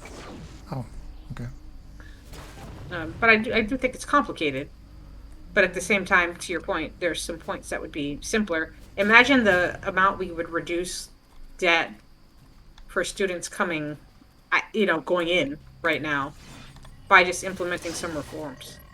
Imagine what the universities would have to do when their enrollment drops off because kids can't get unlimited funding to be able to go to all these schools anymore. Well, once again, the universities are not being forced to modify their pricing. What is the cost of education now? Is it 5 times the rate of inflation? Correct. And for what? What accountability is that? They're still getting paid. Yeah. I know my school, when I started, was $28,000 a year, and by the time I left 5 years later, it was 40. And that's not counting housing or anything else. And when you go in and you get your aid package in the very beginning of school, that stays flat year over year. So the only way you can deal with rising costs is loans. Hey, and you take out more Did you loans. want to stealth scout the area before you get your pets out? I don't. Yeah, that's what got me in trouble. He's locked on me. So. Defeat Raider Gaenmanan. Yeah. Just don't attack anything. You should be fine. Yeah. But, you are Guardian. Oh, he's right here. Oh, he's right below us. Okay. Yeah, he's the dude that killed me. Oh, we got help now.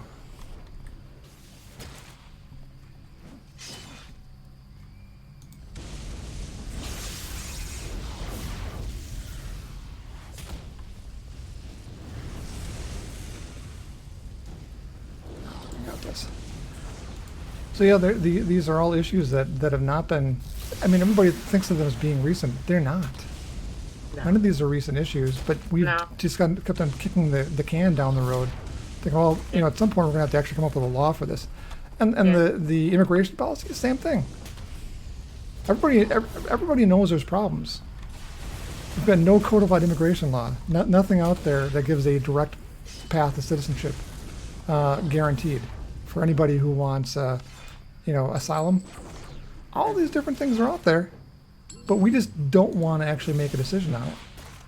Yeah.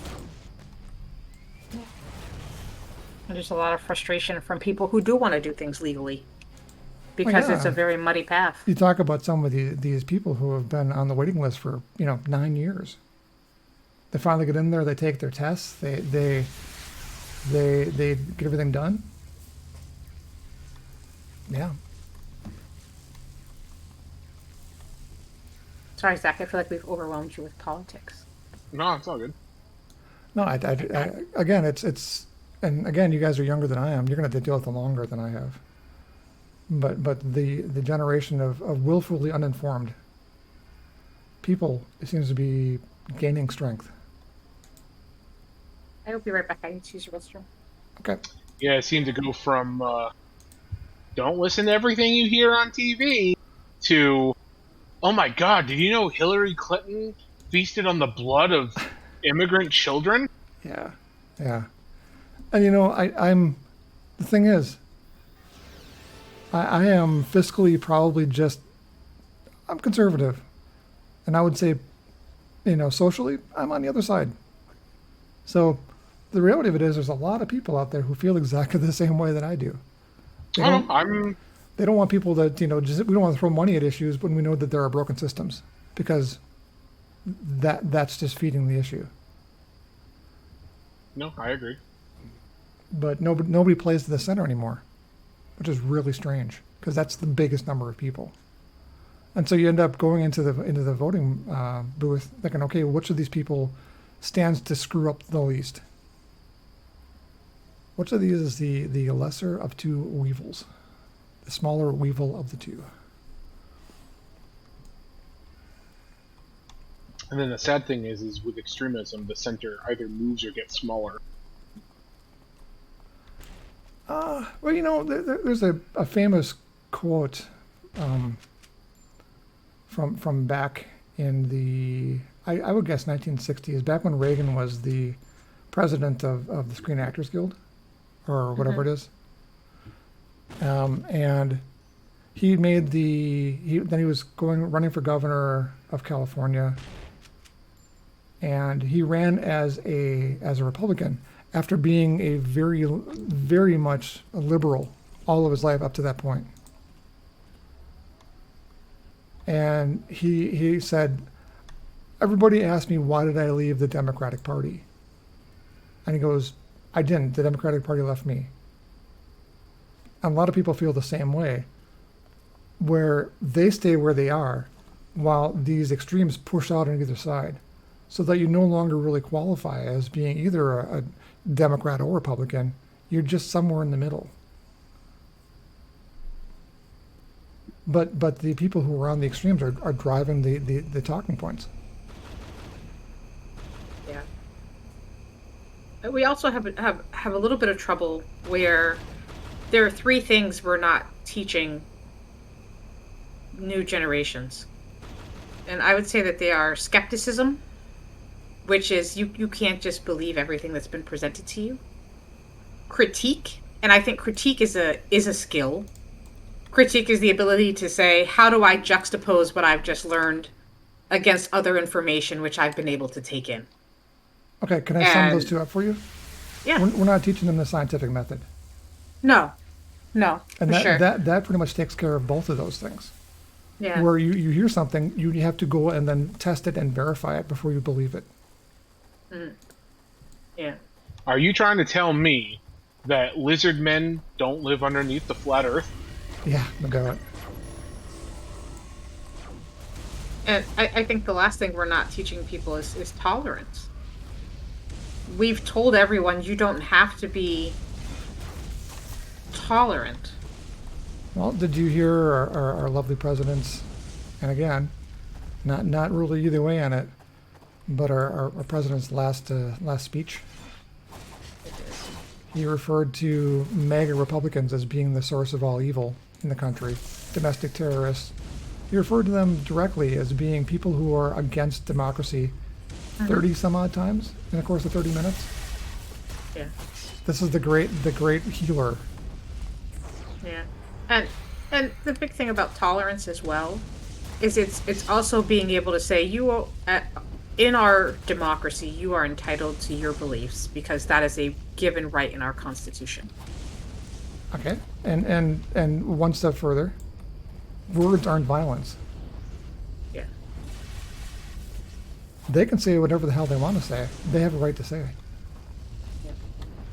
And if you're so sensitive that you're at a point, and I understand there are such things as emotional abuse and verbal abuse and trauma that people can experience with that over time. That part of that change has also been personal resiliency, right? Yeah. Yep. So if somebody says something to me that hurts my feelings or make me feel like less than a person, well, first of all, who cares, because I'm a white male and I don't have a right to actually be hurt by anything. Stupid wasps. Yeah. I am never, ever, ever diminished by anything or anyone, because I can't be. But if I am, that's because the other person did something to me. Well, the reality of it is, I forget who said it. I don't agree with what you're saying. But I'll defend to the death your right to say it. But I think isn't that generally attributed to Voltaire? I don't know if that's who actually said it. I don't know.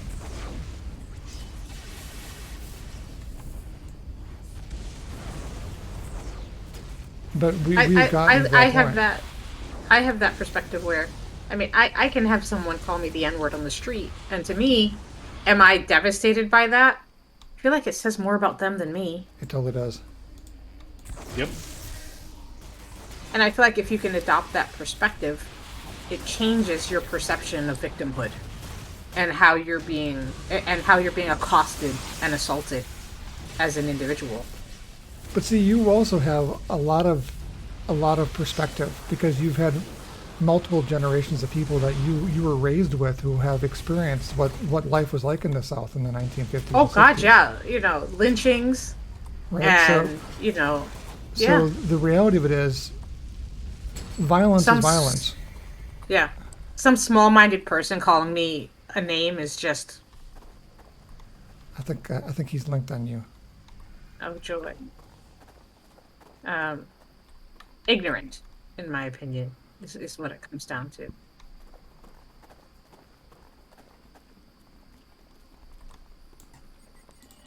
But I also chalk that up to, that's a really shitty thing to say. It's a shitty way to be. And It's a sad thing for your kids to have to experience. yeah.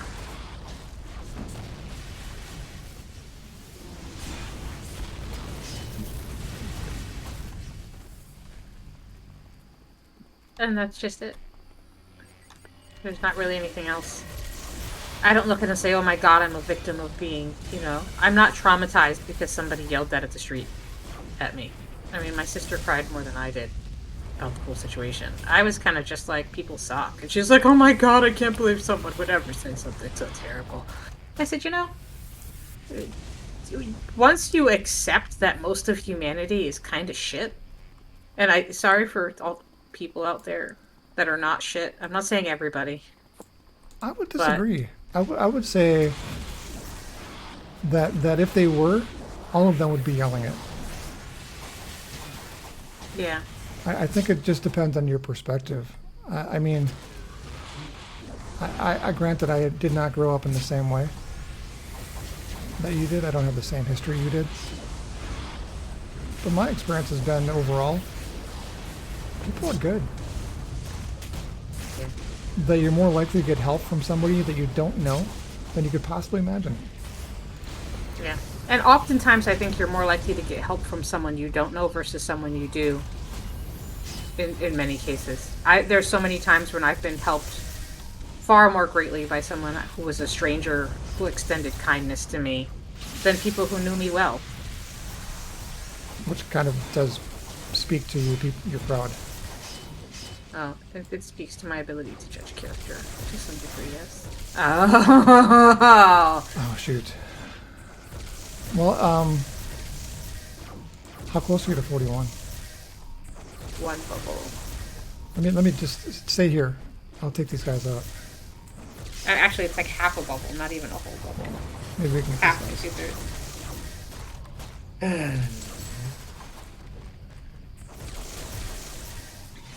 2/3. No. I've met some incredible people. I've met a lot of crap people. And in the end, I would probably say hurt people because it's what they know. And it's unfortunate that people choose to continue to perpetuate cycles that they have been locked in on and feel justified in that, rather than saying, how can I change this so that it's better for the next person?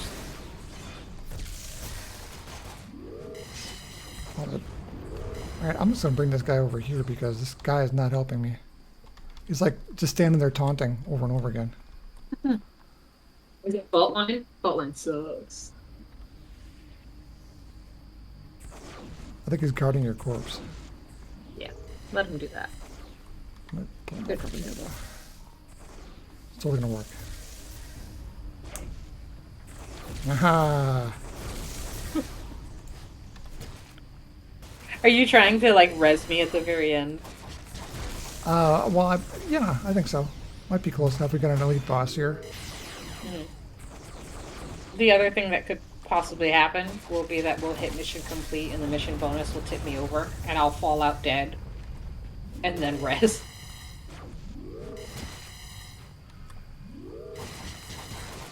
But if we know that, and I think part of this whole thing with the scientific method that we were talking about before and teaching skepticism and critique is that it makes people much more subject to assessment of their own values. And I think we saw that when you put up that video, right, where they were talking about what is a woman, and Mhm. they said that it could not be defined. And then the parallel response, well, Zach will think this is funny, was, well, do you know what a cat is? Because someone, they were saying that they weren't a woman, so they weren't qualified to define what a woman was. And I said, well, do you know what a cat is? I said, yes. I said, are you a cat? Because you're saying you can't define what a woman is because you're not a woman, but you're saying you can define a cat even though you're not a cat. That is, yeah, that's an interesting point. I mean, it's all boils down to language. Right. And that was just it, is, I See, this is all very, very 2019 and beyond thing where we've been willfully willing to get rid of science because of how somebody feels about something.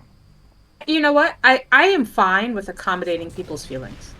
I think freedom of speech and preferences allow for that. What I'm not okay with is having the masses have to conform to the belief system of a small group. So what you're So I saying is think that nobody has the right to change language I, or, no, or make certain language illegal. I would say this. If I'm going to go into the hospital, right, and I have to fill out paperwork because I'm having a baby, I would rather that it says what is your preferred term to be used than it refers to me as a birthing person instead of a mother. Let people state their preference, do whatever the hell their preference is. But if most people believe they're women and want to be called mothers, don't erase that from them. You don't want chest feeding to be a thing. I just think you can't erase the feelings and values of an entire segment of society because you have a personal preference. And it's not wrong for you to have that preference, and it's not wrong for people to accommodate that preference. But I don't think that everyone should have to conform to your preference the same way that you're saying the inverse. So here's the thing, though. At some point in time, it became very, very socially desirable to cater to these things.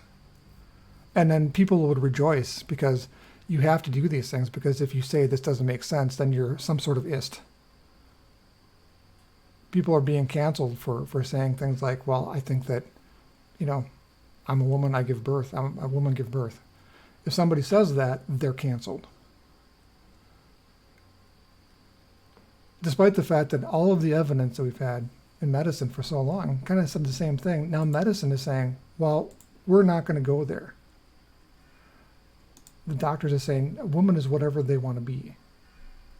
There's a reason that Kim doesn't want to go into OBGYN. I'm popping out. Maybe the bonus will get you, maybe not. Yeah. Anyhow, keep talking. I'm going to use the bathroom and get some more water. I actually need a dip, but it's been fun. I will see about popping in tomorrow to talk with you guys some more. Yeah. Have a good night, Zach. Yeah, you too. Go to the hospital because I'm dying.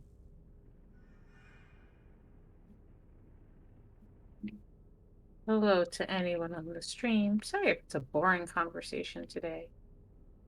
Kind of looping into politics and the history of language.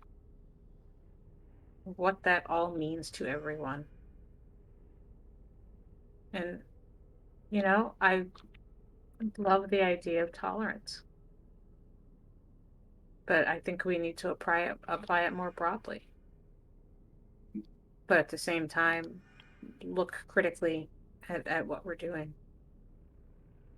And I know these may not all be well supported or agreed upon belief systems. But you know, I guess I have as much of a right to say it as anybody else. So this will one day ruin a proposed career in politics, or it will make me the Marjorie Taylor Greene of my generation. Who knows what will happen?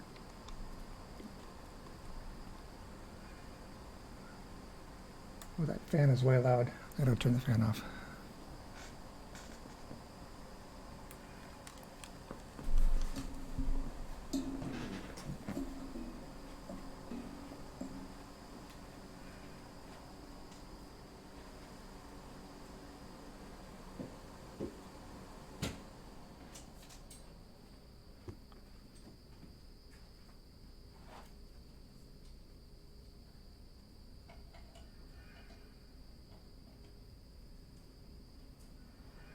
Alexa, turn on heat.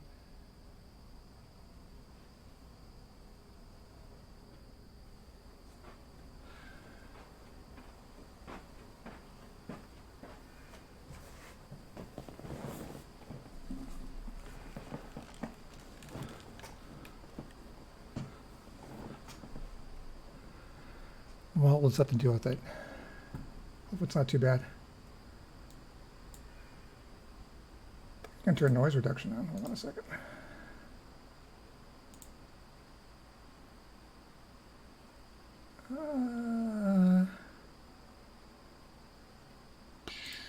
There it is. Zach did have to run for the evening. Yeah, that's what he said. Yes. Did noise suppress. Wait, what? Test. Test. All right.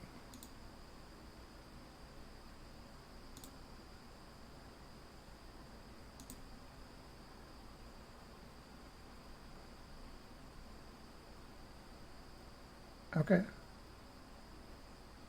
Well, we'll see how that goes. I've enabled noise suppression, so hopefully it'll keep things from getting too crazy. Return to contact. Oh, that was it. Yep. It kicked me in with a bonus. Leveled me. Cool. Yeah, 41 is a power level for you. You should have access to all of the patron powers that we hunted down before. So if you go to patron Nice. powers or epics, it should all be there. Nice. A couple of the things you can pick up on your patron powers are going to be like armors to keep yourself from getting too beat up.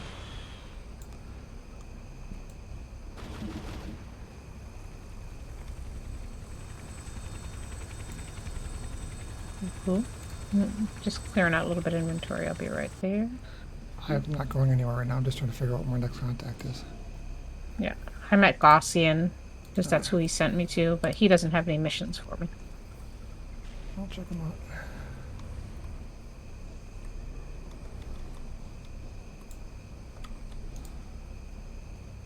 Likewise.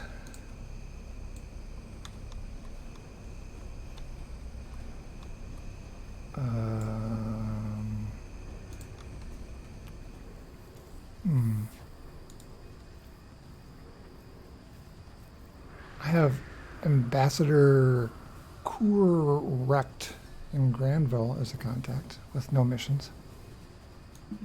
Sure.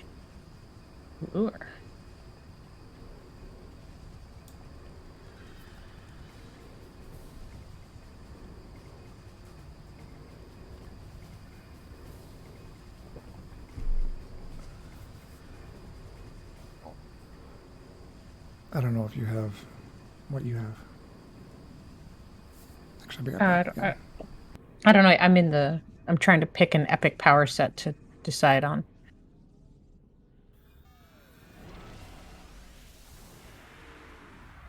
I was considering Moo Mastery, but I don't have issues with endurance at the moment.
So do you know that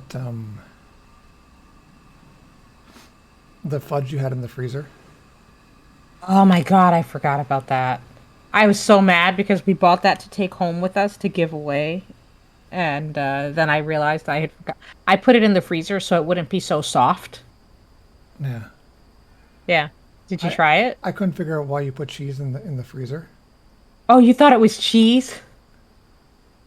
And then I sliced them off and I put it into one of the omelets. It did not go well. No. No. Fudge in an It's omelet is not a good combination. you. How did you not know it was fudge? It didn't. One I think was pink. No, there was some that looked exactly like cheese. There was s'mores. There was a brown one. That was s'mores. There was Yeah. a one that looked exactly like cheese with lumps of white cheese inside of it. That was the And strawberry there was one. one that was an orange. What was the orange one? I don't know. Oh, orange dream fudge. All looked like cheese, right? The brown, like, I don't understand what the brown is. I'll get back to it. But the other two looked exactly like, and they're cut like cheese. They're like little wheels. It's a Yeah. half a wheel. Yeah. Oh my gosh, that's. I'm sorry. Yeah. How hilarious was that for you, though? Just like the flavor surprise. Not good. Not good at all. Are you still training? Yeah, you are. Well, that's right. There's a vendor here. Totally forgot. Yeah, yeah, yeah. I'm talking to a person. Manage. Positron's blast. Nice. Damage resistance.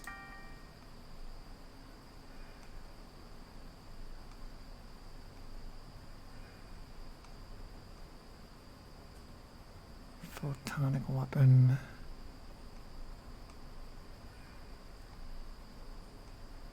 I have way too much salvage.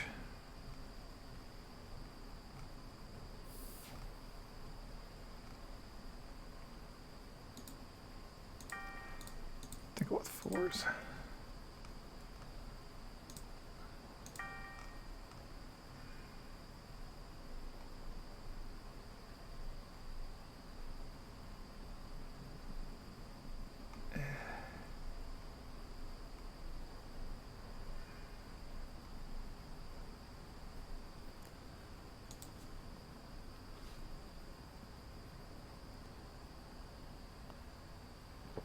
Well, I want to have a future in politics, just because I'd find it really hard to vilify, to somehow paint another person into being an absolute monster, the worst thing that could possibly happen, and then historically coming to the fact that this is the most historic election of all time, and that democracy is at stake.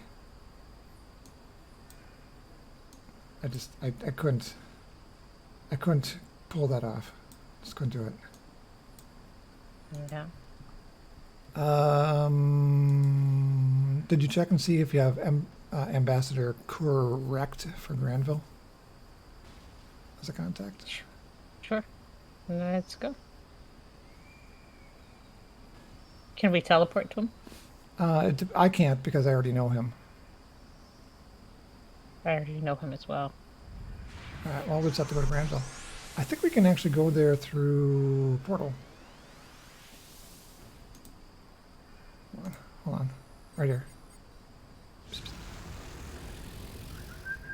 Yeah, this works when I can't fucking see where you are. I didn't move. I was standing right in front of you.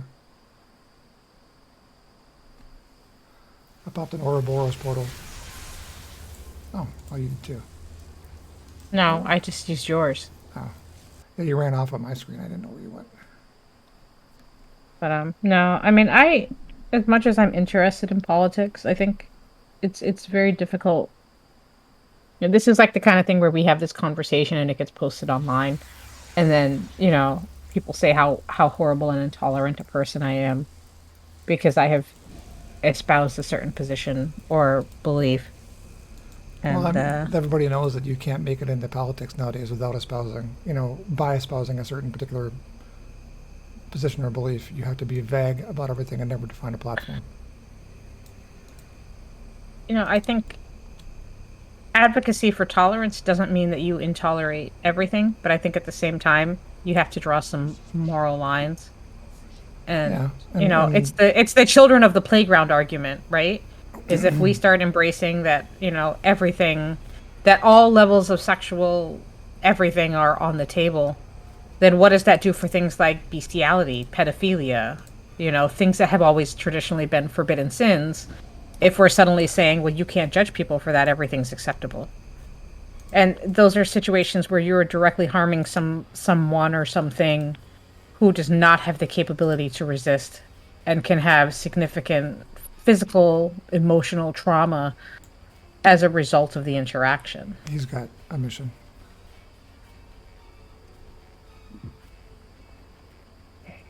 All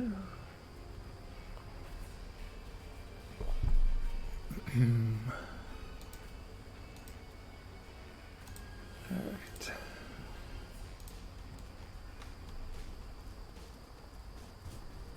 So there's got to be that line where you say, what will and won't we tolerate, and then how does that play out into our values? One thing I think that we've seemed to have decided on in America right now is there used to be much more universal values around. We value democracy.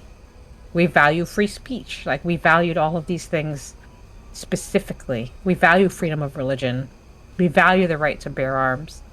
And we've sort of entered a period of time where those values have diverged and shifted and are no longer different universal. narratives provided. And the different narratives are dehumanization and outrage. So if you dehumanize a person, then you don't have to tolerate their opinion because they don't deserve to have the right to speak in public. You can deplatform them. The thing that would be the most disconcerting would be if you went in and did not toe the line regarding the boxes you check. Yeah. The speed that you would be jumped on by activist groups that supposedly support women of color would be phenomenal. Oh, for sure.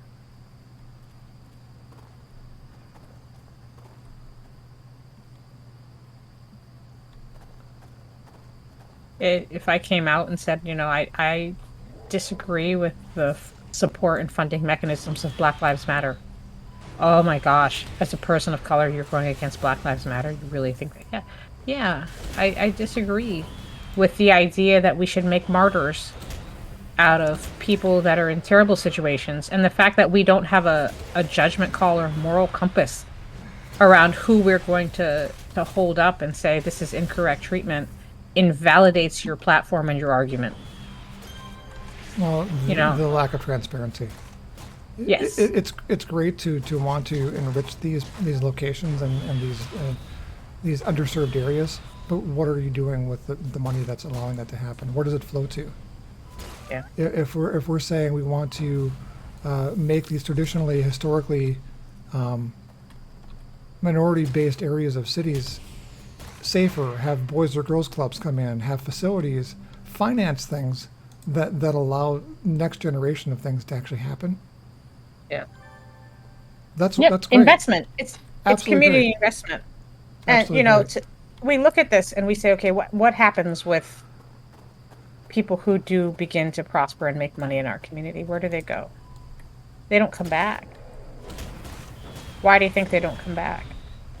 But see, Michelle Obama made that exact speech recently about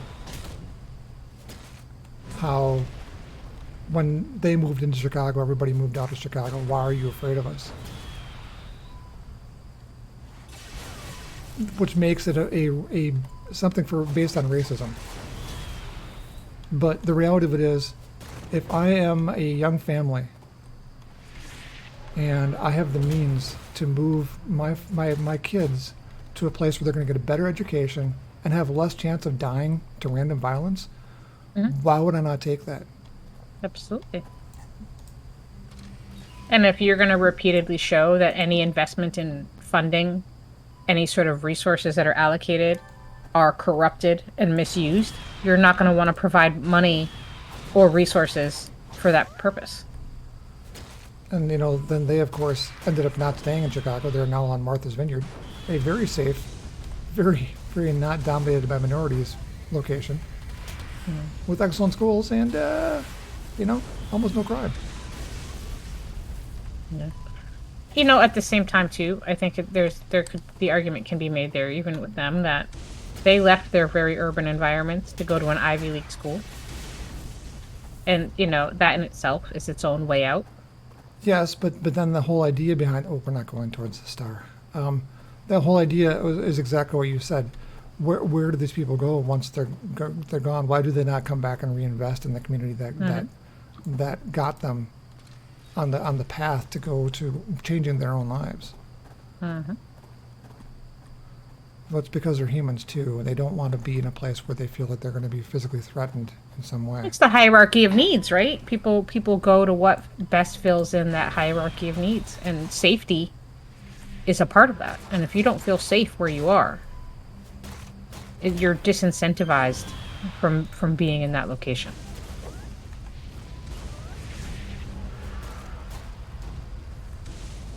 That is my personal perspective on that one. If you don't feel safe, you're not going to want to be there. And don't worry, once you run for office, first of all, nobody knows your last name, or mine for that matter. And we'll just do a purge. And then you can stand for nothing. My fortunate thing right now is I don't have, the only social media I have is Facebook. And even then, 90% of my Facebook is alerts for missed cats and dogs. Oh no, somebody lost another pet again. So I don't have an extensive tweet history for anybody to go after. Mine just says I'm going online. That's pretty much it. I have to fly back to our contact. Oh, sorry. I kept killing stuff. Give me just a second. I'm getting my experience points.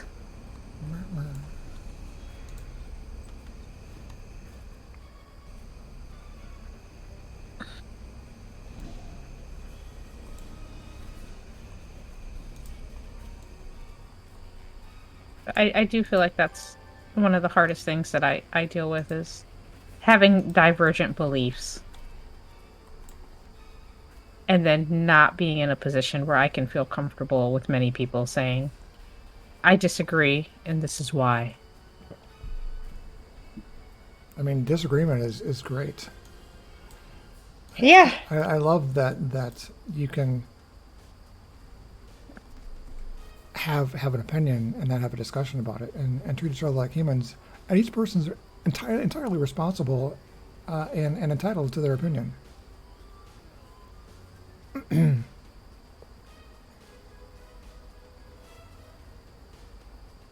Not I can't believe you believe these things. I need to make sure that you cannot express these opinions anymore.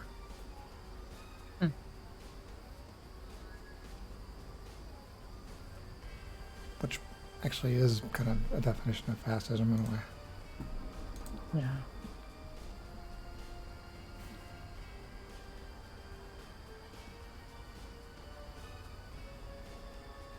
Oh, I didn't realize there's a hospital out on the island. Always. What did you pick up for your epic power pool? You know, I wound up not going epic and just getting the Rune of Protection because I was so freaking tired of getting slept all the goddamn time that I was like, you know, this will be nice. Well, you get more power picks at 47. I'm sorry, 44, 47, and 49. Yeah.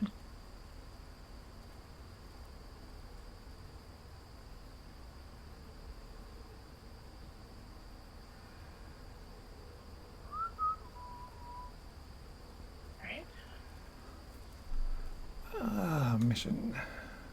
Itchy. Nerva. I think we can get there through Ouroboros as well.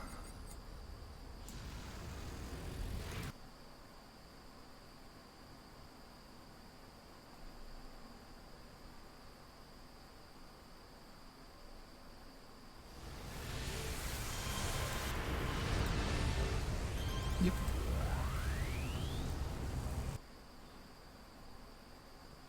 Wasn't entirely sure that I'd be able to make the entire duration tonight, to be honest. No? Yeah.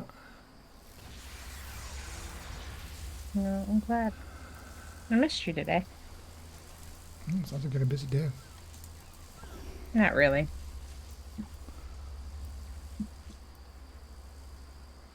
Oh, it's a long ways away out there.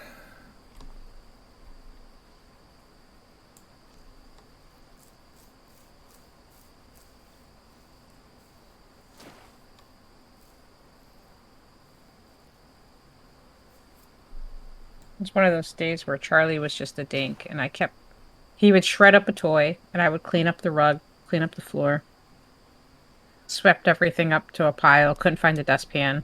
I come back, he has gone through the pile by the dustpan, scattered everything, and then shredded it, what was in the pile to throw away. So I had to sweep again. And then he's learned how to open drawers. So he pulled open Liv's drawer. Like they have a little toy drawer. Took the 2 stuffed animals that were in there out and then just shredded them. Because he has shredded all of his own toys completely at this point. So that they're like nothing but sacks with no stuffing. And I was like, great, have your stuffingless little, bodies, because then I don't have to clean all the stuffing up that you've been plucking out.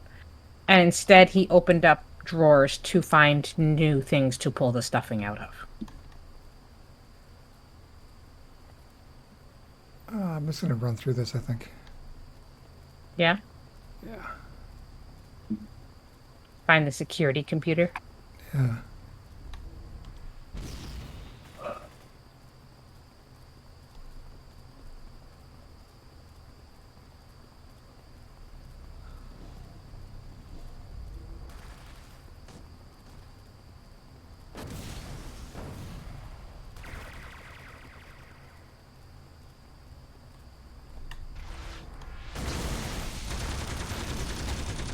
Found it.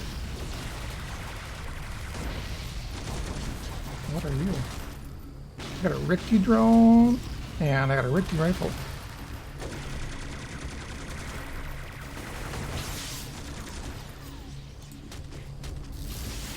How'd you get those? Do not know.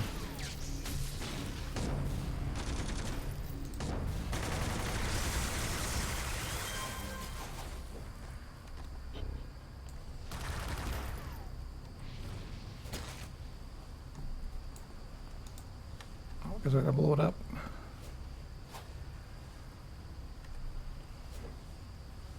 Get ready. Alright. Hey, I started to move back when it blew up, okay? Oh, it says destroy the base with Ricky weapons. So you said you have Ricky weapons on you now? Yeah, do you not? Is it like under your powers or? Yeah, temporary powers.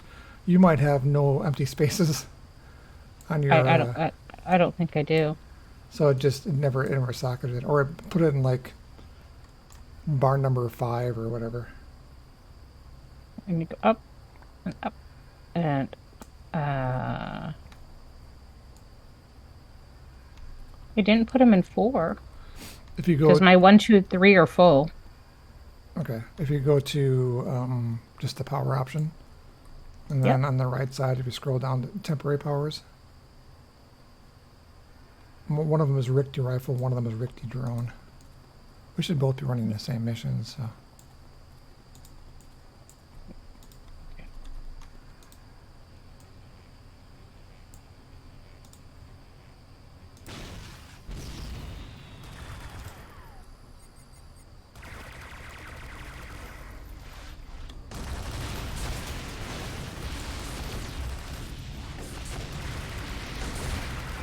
Oh, there's an agent here.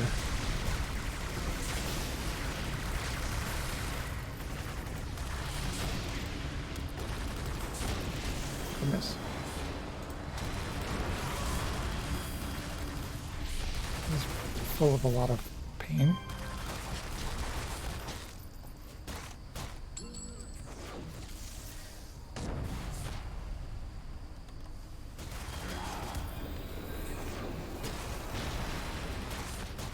Ah, he did find it.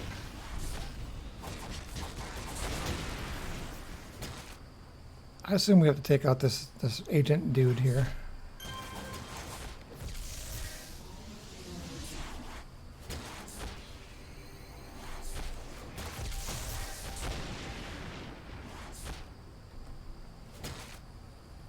He's got his thingy running. It's gonna take very much damage for a while.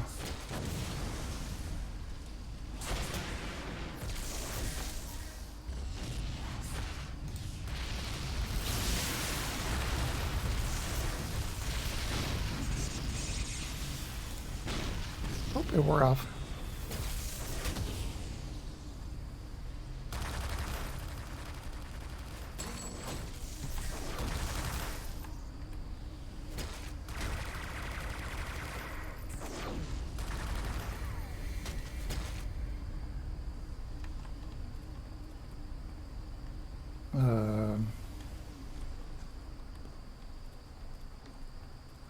I don't know what it means to destroy the base. I don't either.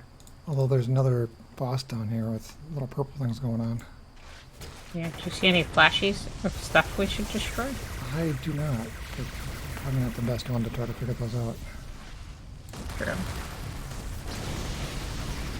It's like you asking me for directions. I see for directions all the time. No, you don't. Well, I mean, I don't really drive anymore, but I used to. It's always good for a confused look on your part.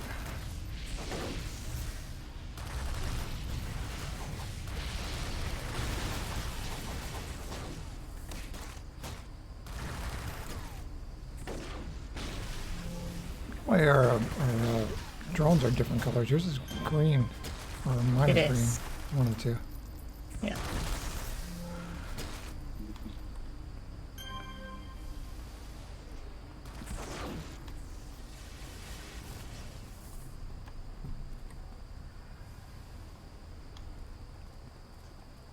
What if we just had to wipe out the base? Uh-huh. I heard it's all about the base. All about the base. No trouble.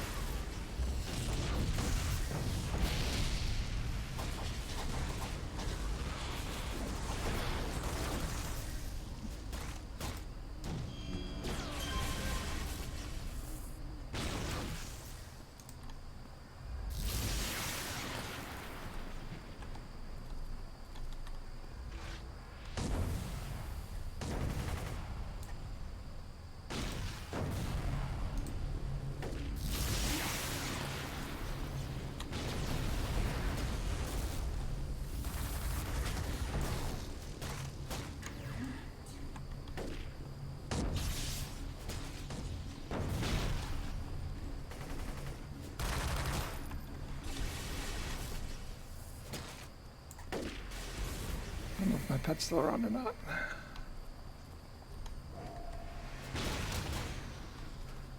Oh, did you enable your pet health bar to be seen?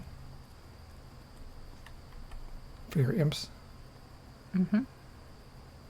Yeah, I had turned my imps off because we were trying to stealth through and they just kept Oh, no, going no. after I mean, things. you actually, you have to go in by default and change the settings so that you can actually see your pet health bars. I can see them when I hover over them. Oh, yeah, then you haven't made the change. It's not too bad. It's really kind of handy to have. Yeah. If you go into menu, I'm not going to do it right now. I'm in the middle of a mission. You can't, don't split my focus. It'll go to shit. Enjoy these rare moments when I'm actually on task doing one thing. Oh, okay.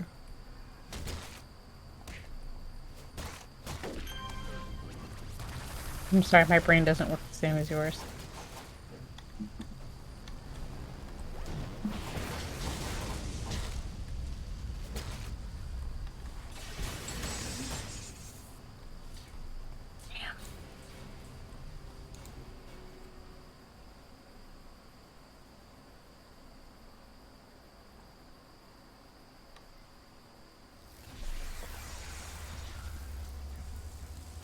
I wish I could have phoned by now. Hopefully.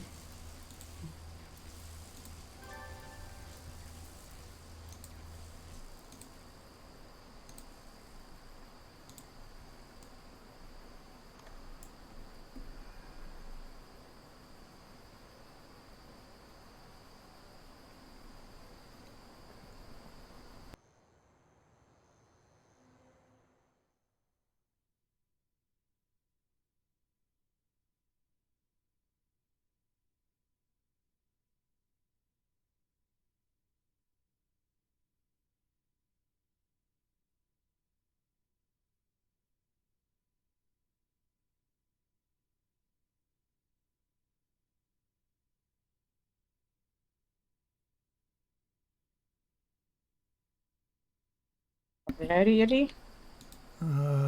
Yes.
Probably should have gotten some heals.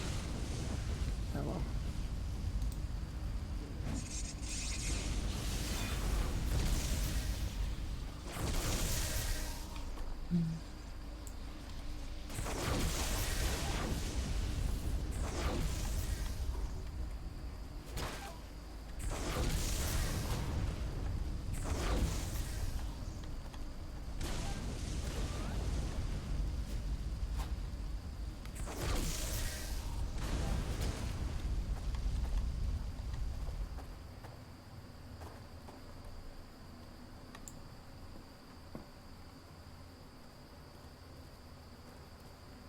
(2003 to 2009), huh?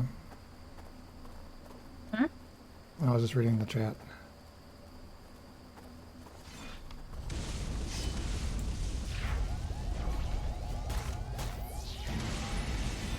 2003 to 2005.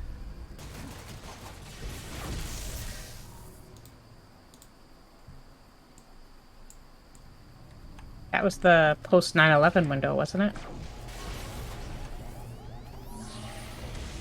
Well, I mean, yeah.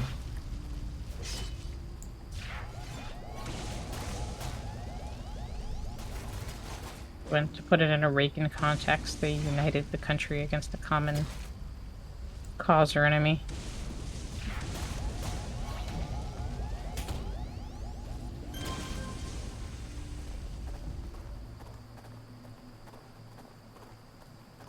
You know, I don't really know. I'm full of unpopular opinions tonight, obviously. But I like George Bush. GW. I know people found their ways to consider him a war criminal and everything else. I think he was just a decent guy. He wasn't a politician. I think that's what I liked about him. Yeah. He, I think he didn't necessarily want to be president. All right, so apparently that's just a big circle. He got looped in as because he was a vice president, right? You're thinking of HW. I am thinking of HW, yes. Okay, yes. HW was vice president to Reagan. Correct.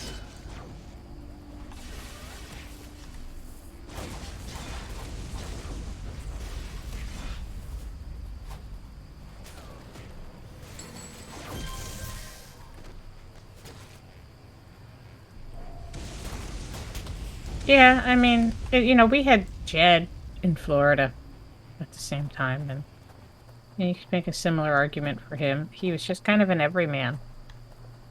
Yeah. He wasn't as sensationalist as like Chris Christie and stuff, and not as polarizing as DeSantis is. I think the ability for just a person who wants to go and do good things, make a difference, a positive difference, I think it just doesn't, it's not there anymore. I mean, you may start out that way, but there's so much money in Washington. Well, and that's just it. There was someone who was campaigning recently who said, my number one goal going into office will be to serve one term and make it so that politicians can't come out as lobbyists and they can't make money while they're in office off of their work. And I was kind of like, good luck with that. I mean, you can go in with that intent, Nobody but comes the out way with the system is set up to perpetuate that. Yeah, any system that can vote for its own raises. Yeah. And that voted to get paid for life, no less. Well, that is a misnomer.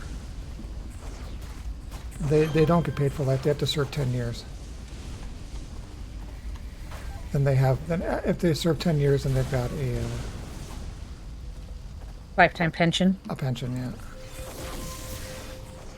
But doesn't that, like, incentivize them to just become career politicians? I mean, I know there's the argument that, well, they wouldn't be there if people didn't vote for them for that long.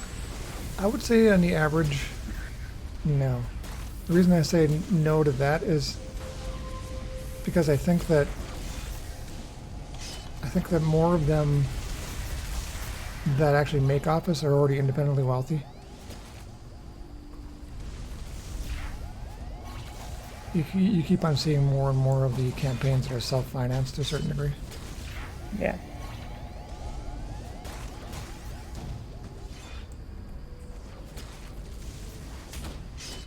But I think a lot of that is that people who are smaller can't compete. I could never afford the cost of running for office. And the problem is that you're in the House, it never ends. You get elected, and your first goal is to make connections and get financing for your next election cycle.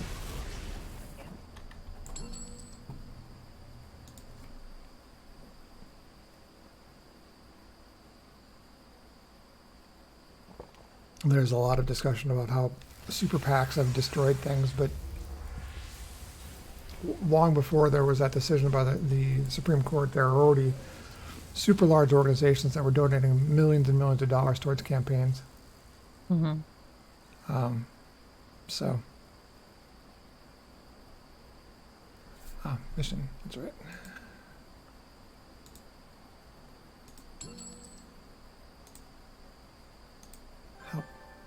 Help, something.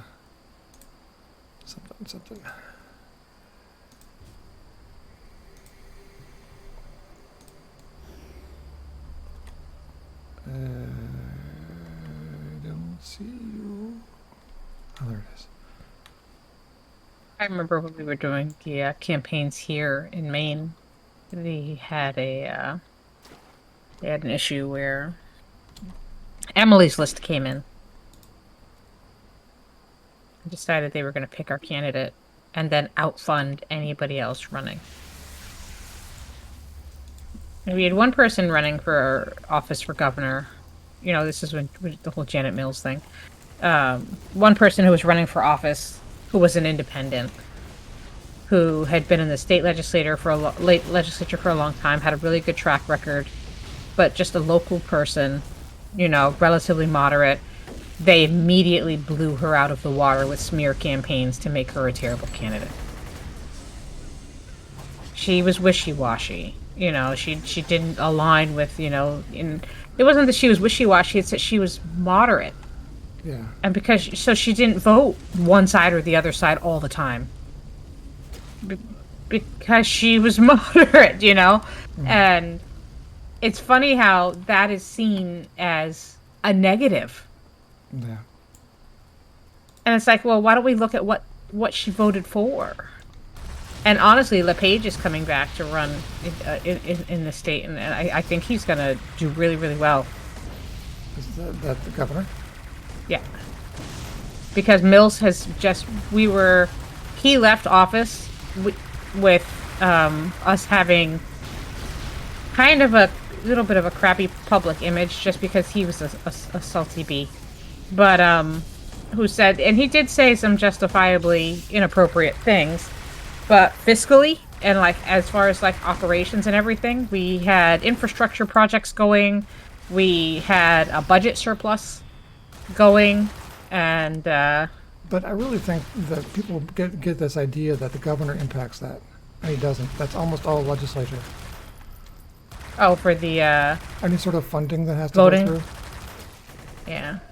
I mean, they've got veto power, and depending on the state, they may or may not be able to line veto certain items because, you know. I think part of it was like you know, remember I told you how a lot of our projects here just don't happen because they're constantly begging somebody else for money instead of putting money aside. Or they're waiting for money from the government, from the Yeah, federal he government. refused a lot of funds and said that the state's got to figure it out.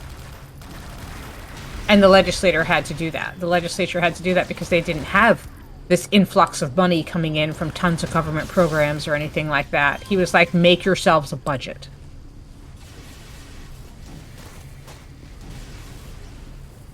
So there was a sense of, you know, to some degree, responsibility there, where he was like, we are an aging population. We don't have money that's coming in from the people we've got. We need to work with what we have for resources. Oh goodness, there's a lot of people up here. Yeah, that just schmucked me.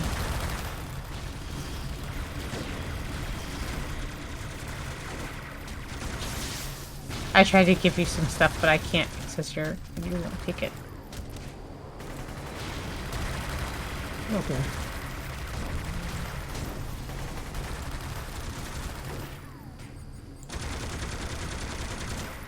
Ah, who's got a rookie drone? I do.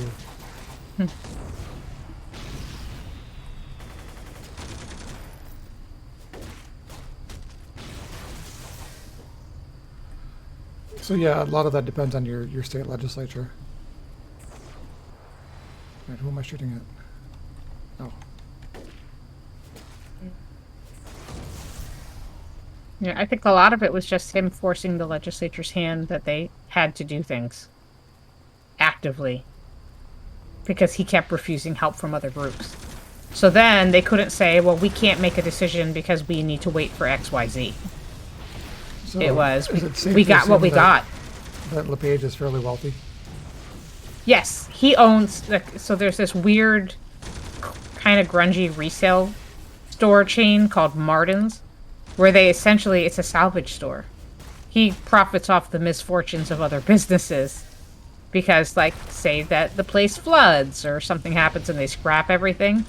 Or say there's, like, overproduction and there's a ton of stuff that's going to expire in, like, 30 days. He'll buy all of it and then resell it at a discount. But he buys it for, like, pennies on the dollar because it's salvage. Mm-hmm. And then charges, like, 50% off of retail price for you to buy something that's, He fills a salvage, market, he essentially. fills a niche. Mm-hmm. Yep.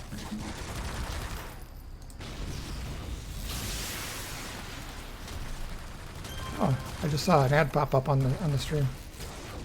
Yeah. On the bottom, or? No, it's actually on the stream itself. Let's talk our way through it.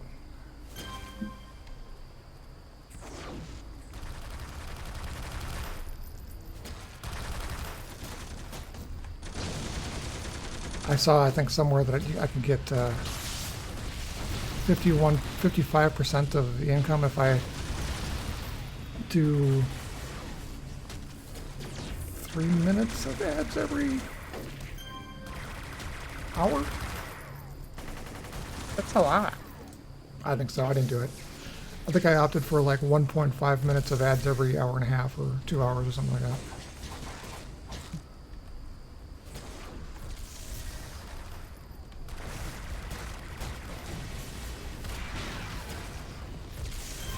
Oh, he's on you.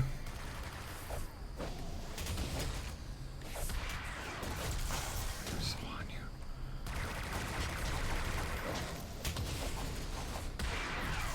I saw it. I'm like, I can't get him off of here. Okay. It's my fault. I'm gonna leave you to die again. Yeah. Oh, he's deflecting everything. Oh, don't worry about it. I'm fine.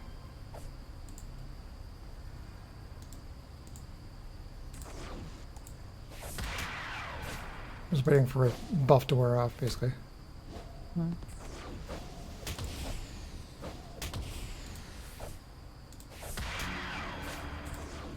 Again, he might be just kicking my ass right now.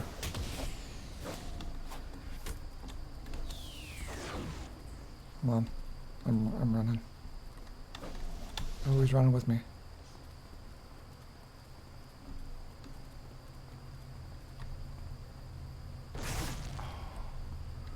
Well, where's my heal?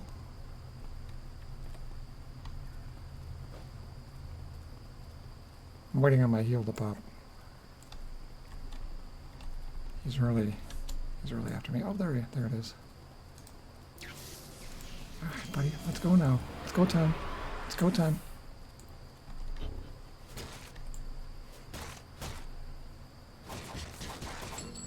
That's right. I got him. I had to run him all the way across the map in order to get my heal to pop again, but Where is he? he's dead. Oh. Enough time had passed that his little buff thing, which prevented him from taking any real damage, had dropped. Mm-hmm. So I was able to take him out then.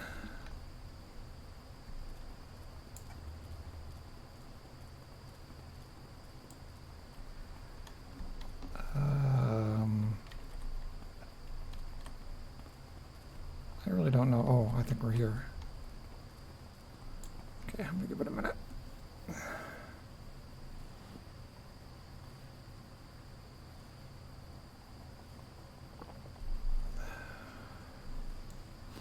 I'm gonna use the crap out of my my Ricky drones here. Yeah. Yeah. Oh, they're on you. Hide around the corner. Oh, they're on me now.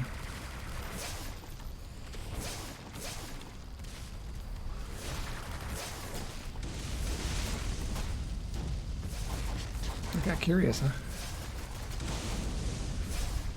I'll be curious kitten.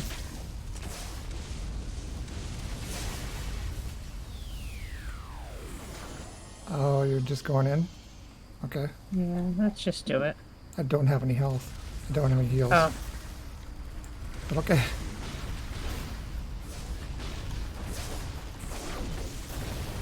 That's why I'm just gonna wait for a minute.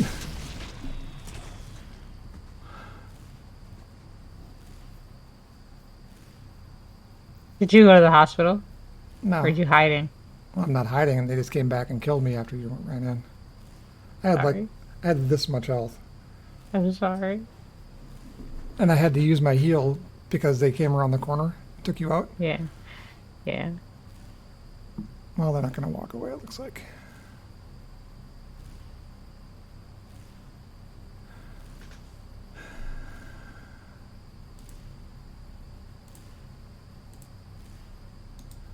Okay, I've got 4 reses, and apparently they're 2 and 2. So I don't have 3 of either of them.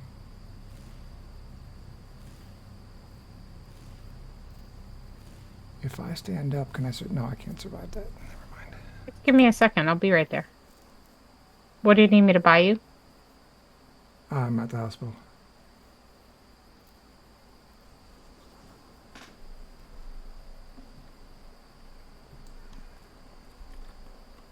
It was bold. I usually am. It depends. You tend to be bold when we don't have a position of strength. A little less bold when we're actually in a strength position. It reminds me when Isabel was like, "You can have all the armor in the world and be in Valheim and be like, no, I'm not going anywhere."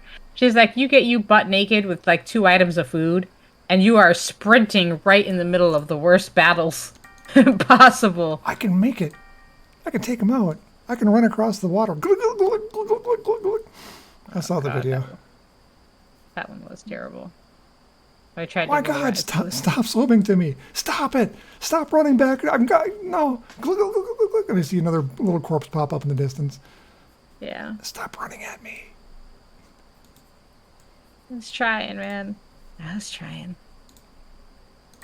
2, 3, 4, 2, a bunch of these, a bunch of Lux. Why do you suppose Awakens are so expensive? Are they expensive? They're 150 versus 50. I mean, I'm not exactly going to break the bank, but...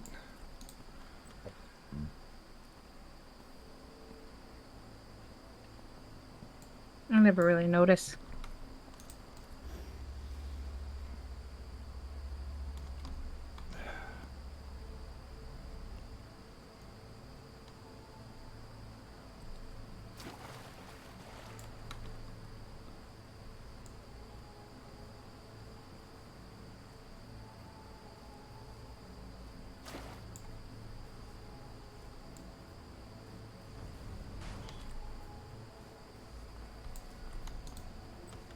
I'll be more specific next time I say I have to wait here for a minute. Yeah. I mean, yeah.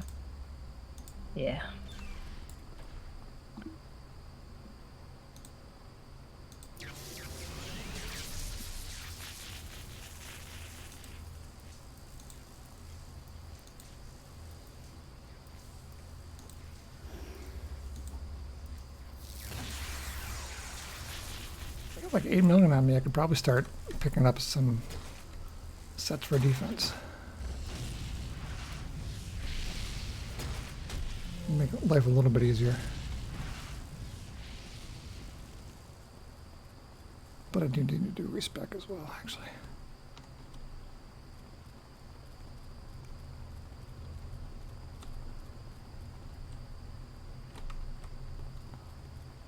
It's my least favorite thing to do is to jump and then get caught on the lip above a passageway. Hate it so much.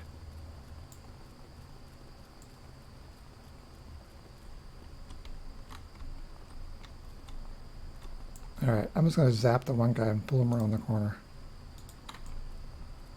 You may want to get out of direct line of sight.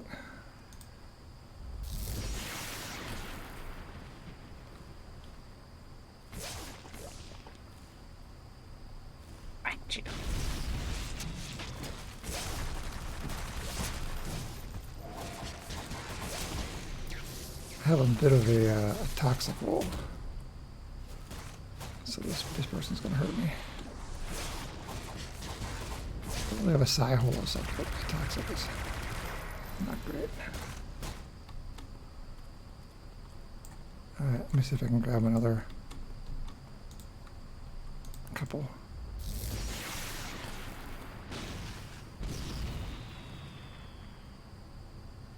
I think I got just one.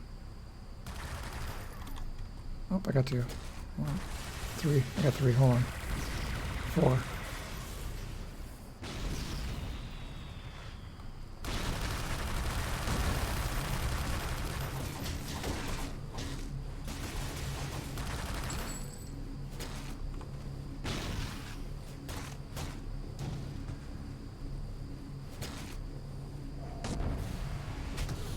That's a big hit.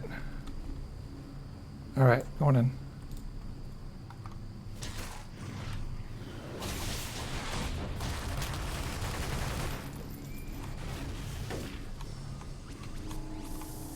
I'm going to try to keep him turned away from you.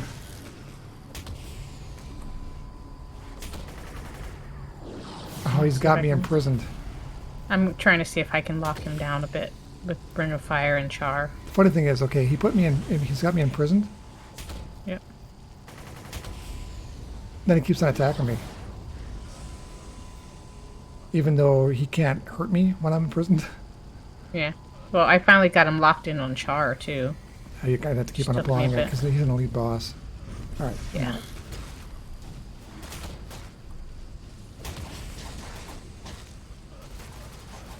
There you go. If you have domination, now's a good time to do it because it has a much better chance of locking down bosses. No, I know, but I don't have it. Oh, I suppose you just I died. don't- You probably lose it when you die. Yeah.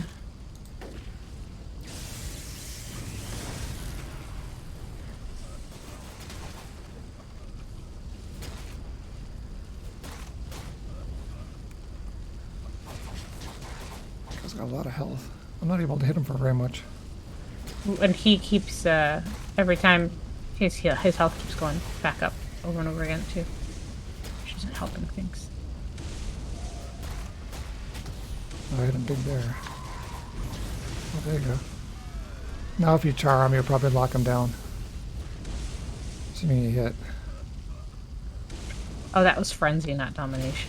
Oh, That's all right. Still get everybody he's on him. toast. Oh, I leveled. Okay, we're gonna get ambushed on the way out. Just be prepared. Mhm.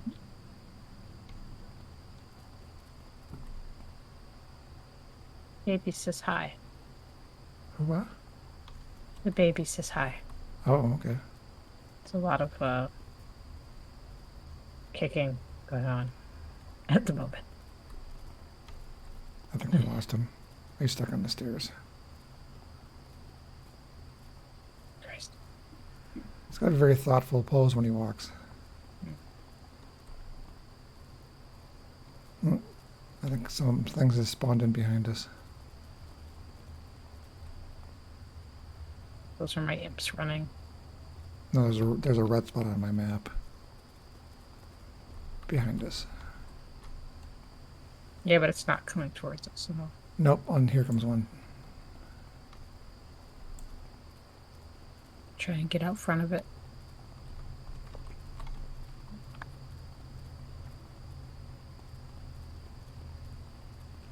I'm gonna use the corner here.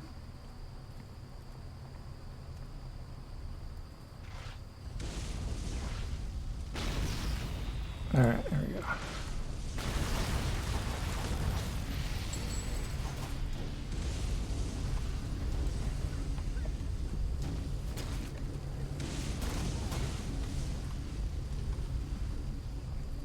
Oh, schmucked him. Big.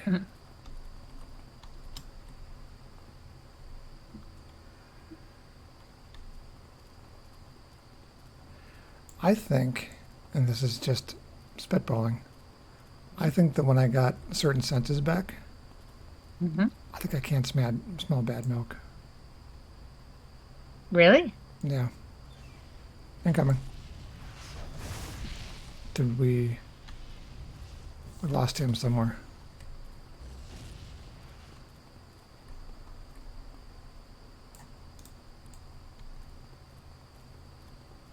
That's interesting because for a while you could only smell bad smell. Yeah. Oh, freaking heck. I can't get him to follow me.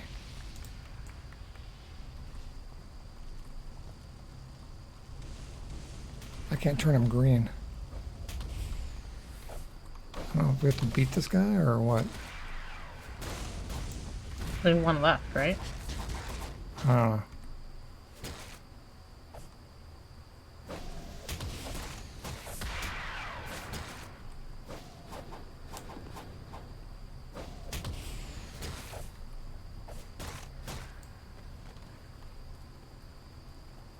Oh my god.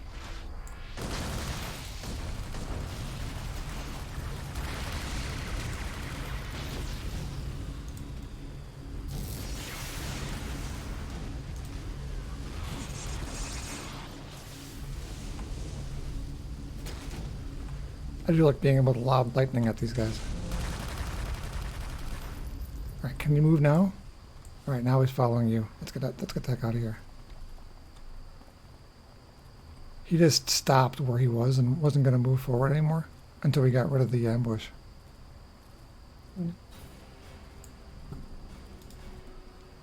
Said he was trying to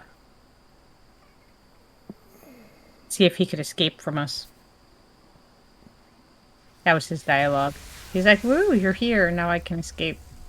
And then we beat them up, and he was like, "You'll never get away with taking me." Well, if we're evil, we would just kill him then. Hmm.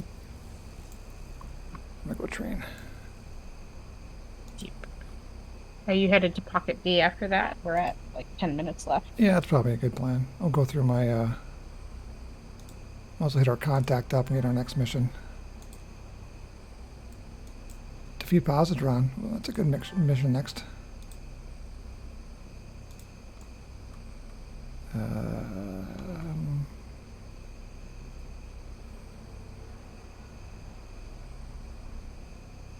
Somewhere over here is a... Oh, here he is.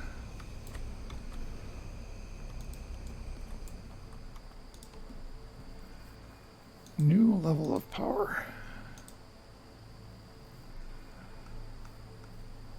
I think... Put this into ball lightning.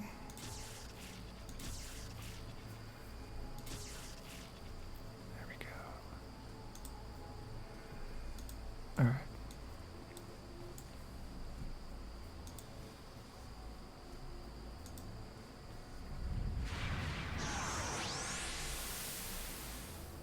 Pocket D.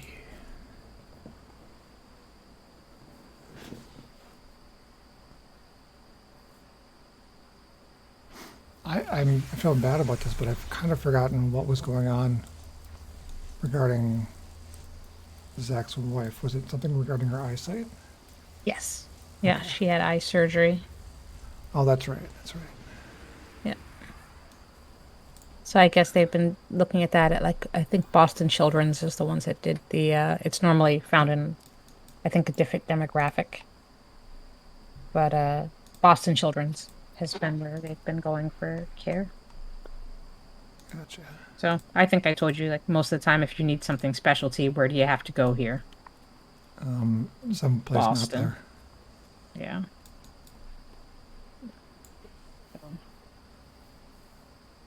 Ironically, it's pretty much the same if you live in New Hampshire. Live in New Hampshire, where are you going to go? Boston. All right, hold that thought. Be right back again.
All right.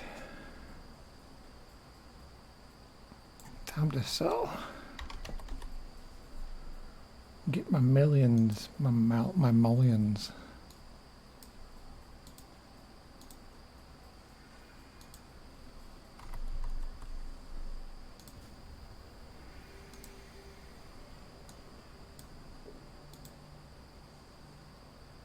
I was trying to see if I wanted to do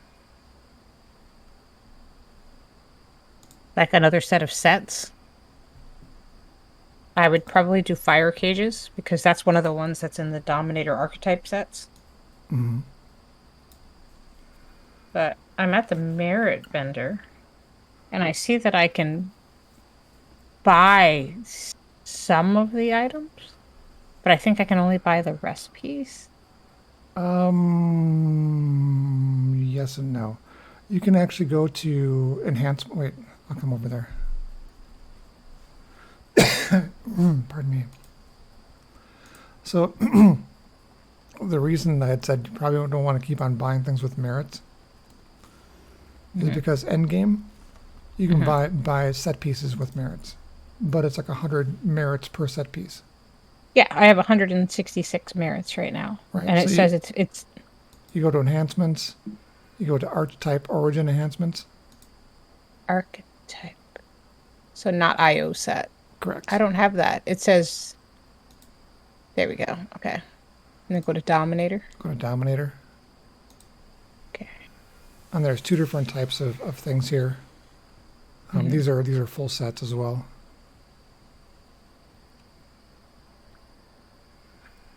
So just start picking these off to buy. I would Essentially. find one of the two that you like. They're going to be very similar. The ascendancy of the Dominator and Dominating Grasp are probably very similar regarding what they do for effects. But what they're going to do is they're going to be different regarding the 6-piece bonus. Mm-hmm. I think one of them improves recharge time. Here it is, yeah. So the 4-piece increases accuracy of all powers by 9%. 5-piece increases recharge time. And the 6-piece increases range defense by blah, blah, blah. Mm-hmm. And on the other one, 4-piece increases smashing lethal damage resistance, increases your recovery for your stamina, and then increases energy and negative energy defense. So I guess it just depends. Of the two, from a Dominator perspective, it kind of seems like the ascendancy of the Dominator might be more worthwhile. Yeah. And then those can socket into basically anything. Mm-hmm. Now, if you don't want to go that route because that's expensive, right? It's 100 per. You have to keep on hunting down merits for that. Instead of doing that, let's kick out to the auction house. Mm-hmm. And in the auction house, you're going to see on the top left, you're going to see enhancements.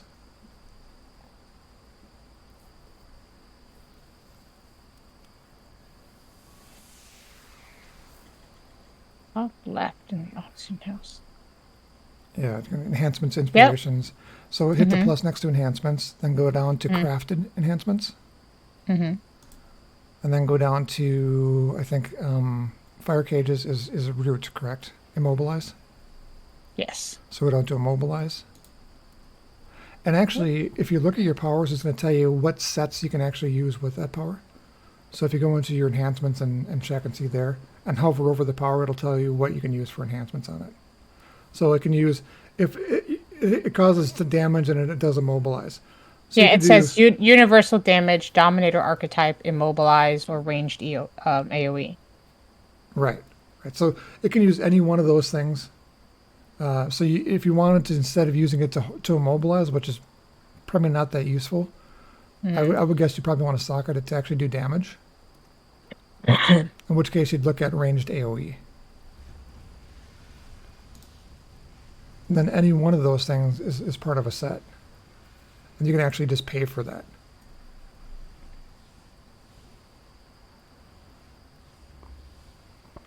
Like I have, I think one of my controller sets is using bombardment as a full set. And the bombardment, if you click on any one of them, there's a chance for fire damage every time you apply it. And then increases the range, gives you smashing lethal or resistance, all accuracy, improves recharge time. So all of those kind of help a little bit. But it just depends on what you want to do with it. Yeah, for sure. The best sets are going to be the ones that are the archetype specific. But it's really hard to. And if you wanted to, you could actually click on the, instead of going to crafted enhancements, you go to attuned enhancements. Mm-hmm. And I think you're going to find your archetype in there too, or archetype. There's going to be a dominator archetype Yes. sets. Yeah, it is there. Yeah. Right. So those also you could either buy. Purples are going to be more expensive. Yellow's going to be less expensive. Mm-hmm. Oh, they're all like 8 million, 5 million, 8 million. Yeah. So for Yeah. every one of the ones that's orange, like there's ones that say ascendancy of the dominator. Uh-huh. Then you look at that and it says superior ascendancy of the dominator. Anything that actually shows as just being orange, you can change. You can change to be purple, but it takes an enhancement catalyst. You just do one at a time, and you probably have a bunch of them already. Which means if you got normal oranges, you could probably already convert them to the superior versions. Okay. But we can get into that some other time. Anyhow, they're all here. What I tend to do on mine is I'll just pick one of the ones I want and keep running missions. And eventually, whenever I get to 100 merits, I just pick up another piece. Yeah.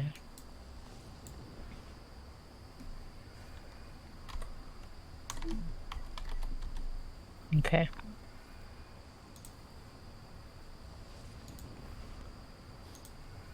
You could also see, what will happen occasionally is you might get one of the recipes as a drop during a mission. Mm-hmm. I got Positron's Blast, which I sold for like 2,000. You could probably make that Positron's Blast for about $500,000 as opposed to 4 million. So Right. if you want to buy the recipes and make them, it ends up being a little bit cheaper. Yeah. Yeah. Just buy, and then recognize you're gonna have to be patient. Right. Selling that. And anything else I can sell? I forgot where we actually turn in the Vanguard merits. I got like 47 of them right now.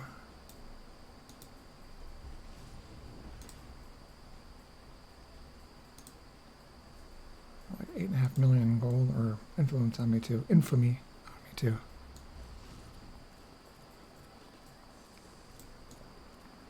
All right. 11:01. We're going to kick her out of the stream. Everybody that was watching tonight, I apologize for the low energy presentation. Christina was her normal fiery self. I was not. So Yeah. we will do better. I will do better. And we hope to see you tomorrow for more comedy greatness. We were not as funny as we usually are today. Today was much more serious. Well, it was I apologize for asking about politics and things like male birth control and the student loan test. It was one of those really entertaining paths, I'm sure. But Yeah. it all works out. All right, we'll catch you guys in the morning or in the afternoon, evening. Night, guys.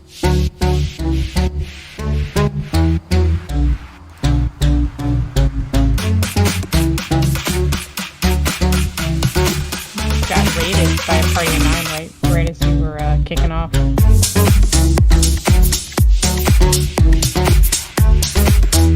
Cosmic Fire has been a person following us since March 26th of this year.